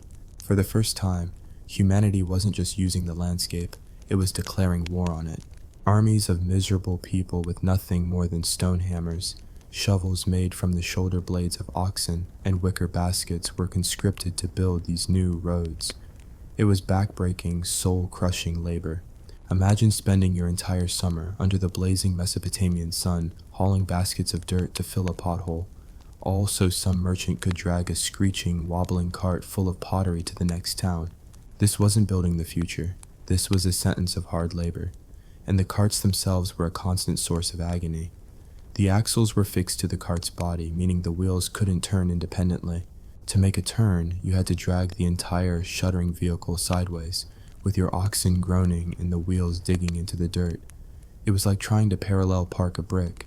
Breakdowns were constant. A wheel hits a rock and splits. The axle, weakened by the constant friction and lack of lubrication, snaps. And there you are, stranded, miles from the nearest settlement, with 2 tons of grain, a broken cart, and a pair of oxen who are looking at you with the bovine equivalent of, "I told you so." You can't just call roadside assistance. You sit there and watch your profits rot, while contemplating the series of poor life choices that led you to become a long-haul carter in 3000 BC. What's the worst vehicle breakdown you've ever had? A flat tire in the rain? Your engine overheating in traffic? Tell us your tale of vehicular woe in the comments. I guarantee you it beats having your solid oak wheel crack in half in the middle of the Zagros Mountains. But despite the misery, it worked. Sort of. For the first time, you could transport bulk goods, not just what you could carry or what a dog could drag, but tons of it. Grain from the fertile fields could now reach the burgeoning cities. Copper from the mountains could be carted to the smelters. Giant blocks of stone could be moved to build giant ego-driven monuments for kings who had never lifted a rock in their lives. The road and the wheel created the city. A city is a hungry monster that cannot feed itself. It relies completely on the arteries of the road network to pump in food, resources, and life itself. And with this new logistical power came new jobs. The wheelwright, a man perpetually covered in sawdust and despair, trying to make a perfectly round object with an adze. The carter, with his 1,000-yard stare and permanently aching back. And of course, the most beloved new professional of all, the tax collector, waiting at the city gate to take a percentage of your hard-earned, dangerously transported goods. For a brief, shining moment, it seemed like the wheel would be a tool of prosperity, a way to connect the world, to feed the hungry, to build a better future. And then, humanity did what it does best. It took a brilliant new invention and immediately figured out how to kill people with it more efficiently. Meet the chariot. The chariot was not a friendly passenger vehicle. It was the Bronze Age equivalent of a fighter jet. Somebody looked at the clumsy, heavy merchant's cart and thought, what if we made it lighter? What if we used spoked wheels instead of solid discs? What if we put a guy with a bow and a box of pointy arrows on the back and drove it really fast into a crowd of people who were still using pointy sticks? It was a terrifying innovation. The road, which had been a pathway for salt and grain, was now a highway for conquest. Imagine you're a peaceful farmer in a small, undefended village. Your life is hard, but it's predictable. Then one afternoon, you hear a new sound. It's not the screech of a merchant's cart. It's a low, rumbling thunder. You look to the horizon, and you see a dust cloud, and out of that dust cloud comes a nightmare. A squadron of chariots moving faster than any man can run, each a platform of death, carrying an archer who can pincushion you and your entire village from a safe distance. The battle is over before it begins. Your village is burned, your goods are taken, and your people are enslaved or slaughtered. The very roads that brought you pottery and news from afar have just delivered your doom, express mail. This is the ultimate irony of infrastructure. The path that connects you is also the path that makes you vulnerable. The great empires of the Bronze Age were built on the back of the chariot. The Egyptians, the Hittites, the Assyrians. Their power was projected along the road networks they controlled, and these weren't casual trails anymore. These were state-sponsored military highways. The Assyrians, a civilization that seemed to major in institutional cruelty, built roads specifically to move their armies and terrorize their subjects faster. The Persian Empire created the legendary Royal Road, a system stretching for over 1,500 miles. It had way stations with fresh horses and supplies for royal messengers. A message could cross the empire in a week, an astonishing feat of communication. But this road wasn't for you, the average person. It was for the king's spies, the king's soldiers, and the king's tax collectors. For a regular traveler, the Royal Road was a place where you got out of the way, kept your head down, and hoped the passing military patrol wasn't in a bad mood. The world was now connected by these brutal, efficient arteries of power. Trade flourished, yes, but it flourished in the shadow of the sword. Ideas traveled, but so did armies. The simple, localized pain of Oog's hike had been scaled up. The misery was now organized. It was state-sponsored. It had a budget. The road was no longer just a struggle against nature. It was a tool of the state, a lattice of control etched onto the face of the earth. And yet, it was still, for the most part, just dirt. Packed earth, maybe some gravel here and there. It was functional, but it was flawed. It was impermanent. A single bad winter could turn a royal highway into an impassable bog. The world had the vehicle, it had the network, it had the thirst for conquest and trade, but it lacked the one thing that would truly cement the road's power, that would make it a lasting monument to ambition. It lacked pavement. But one empire, an empire obsessed with engineering, with straight lines, with legions, and with concrete, was about to change all of that. They were about to take the concept of the road and build something that would last for millennia. The Romans were coming, and they were bringing asphalt. If you thought the Bronze Age turned the road into a tool for organized violence, you haven't met the Romans. The Romans looked at the dirt tracks and military paths of the Assyrians and Persians and sneered. To a Roman, a road made of dirt was an insult to the gods and, more importantly, an insult to the legions who had to march on it. The Romans didn't see the landscape as a thing to be navigated. They saw it as a messy, inefficient drawing that needed to be corrected with a ruler and a paving stone. The Persian royal road was a suggestion. A Roman road was a command, shouted in stone and concrete, that would echo for 1,000 years. The philosophy was simple. A straight line is the shortest distance between 2 points, and any mountain, forest, or swamp that disagrees is guilty of treason and will be dealt with accordingly. Previous civilizations would build a road around a hill. The Romans would sigh, draw up some blueprints, and punch a tunnel straight through it. A river in the way? They wouldn't look for a shallow ford. They would build a massive stone aqueduct or a bridge so ridiculously over-engineered that it would still be standing today, silently mocking our modern, pothole-ridden overpasses. This wasn't road building, this was a declaration of war on geography itself, and the Romans won decisively. So how do you build a road that lasts for 2 millennia? The recipe is simple if you have an endless supply of slave labor and a complete disregard for human suffering. First, you dig a trench, a fossa, several feet deep. The soldiers, the engineers, the professionals do the surveying. The actual digging, the back-breaking removal of tons of earth, is a job for the people you just conquered. It's a wonderfully Roman piece of multitasking. You build your imperial infrastructure while simultaneously crushing the morale of your new subjects. It's team building, but with more whipping. Next, you lay the foundation, the statumen. This is a layer of large flat stones wedged tightly together. Then comes the rudis, a thick layer of smaller rocks mixed with concrete. Yes, concrete. The Romans perfected a hydraulic setting cement that could harden even underwater. It was their secret weapon. While everyone else was stacking mud bricks, the Romans were pouring the foundations of eternity. On top of the rudis, you put the nucleus, a layer of gravel and sand mixed with hot lime, pounded flat into a hard, smooth base, and finally the glorious surface, the summum dorsum. This consisted of massive, perfectly fitted polygonal paving stones, sloped slightly to the sides for drainage. They were so masterfully cut and placed that you often couldn't fit a knife blade between them. The result was less a road and more a land-based aircraft carrier. It was a thick, indestructible ribbon of civilization laid across a barbaric world. It was waterproof, frost-proof, and most importantly, legion-proof. Tens of thousands of hobnailed sandals could march across it without turning it into a muddy ditch. Heavy, iron-rimmed supply wagons could roll on it without sinking. It was the ultimate logistical tool. An empire isn't just won with swords, it's maintained with roads. The roads were the arteries of Rome. Legions could march out to crush a rebellion in Gaul at unprecedented speed. Grain from Egypt and taxes from Britain could flow back to the heart of the empire with ruthless efficiency. And to make sure you never got lost, or perhaps to constantly remind you of your own insignificance, they invented the milestone. These were stone pillars, erected at every Roman mile, telling you the distance to the next major town, and often the distance back to the golden milestone in the form of Rome itself. Every mile you walked, the empire was there, telling you exactly where you were in its grand, unyielding system.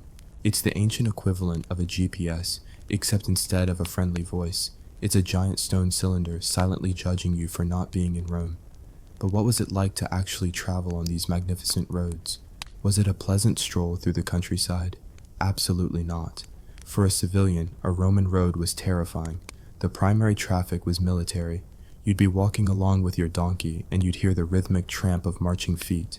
You would scramble to the side of the road as a full legion.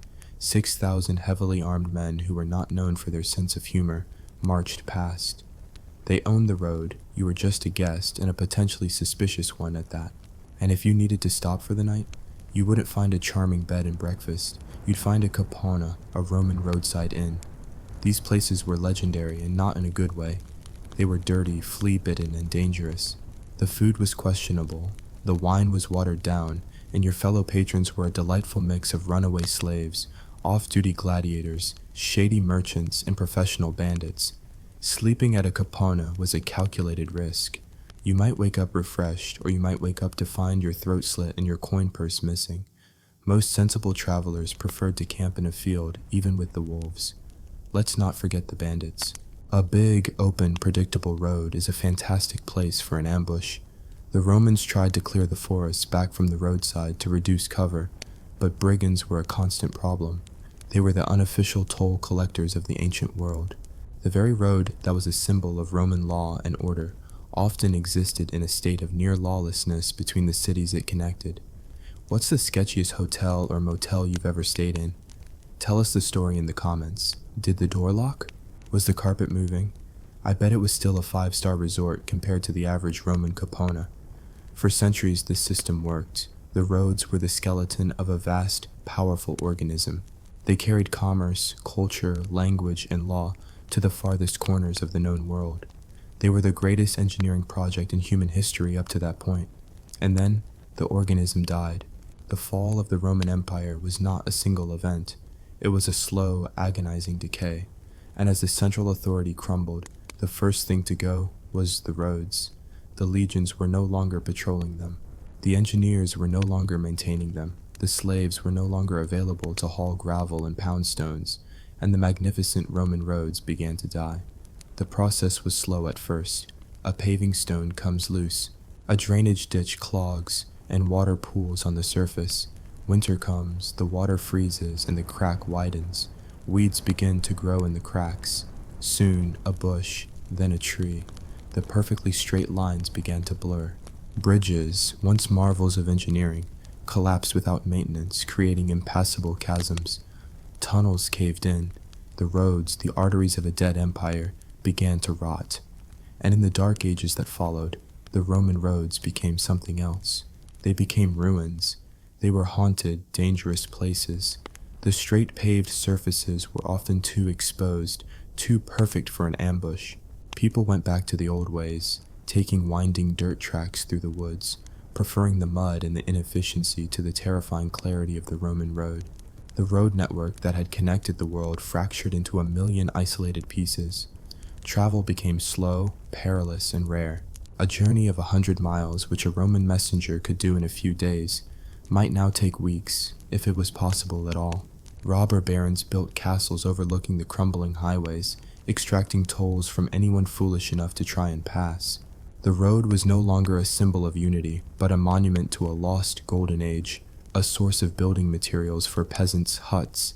For 1,000 years, the world forgot how to build a good road. Humanity crawled back into the mud. Progress stalled. The collective memory of that vast paved network faded into legend. And so our journey ends where it began, on a path of misery. From Oog's terrified scramble away from a predator, to Ugg's agonizing journey for salt, to the blood-soaked military highways of the Bronze Age empires, to the magnificent, brutal, and ultimately doomed perfection of the Roman system. The story of the first roads is the story of civilization itself. It's a story of incredible ingenuity born from desperate need. It's a story of connection and conquest, of trade and terror. Every road is a promise of a destination, but also a corridor of risk. Today, we complain about traffic jams. We curse at potholes. We fume with road rage when someone cuts us off. We have forgotten the fundamental horror of the path. Our asphalt arteries are the direct descendants of those first terrifying trails. They are still conduits for everything human.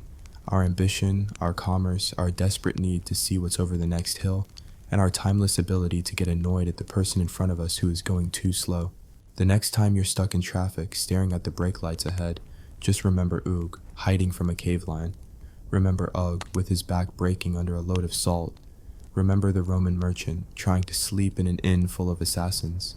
Suddenly, waiting an extra 5 minutes at a red light doesn't seem quite so bad. Or maybe it does. After all, the pain of the road is one of our most ancient and cherished traditions.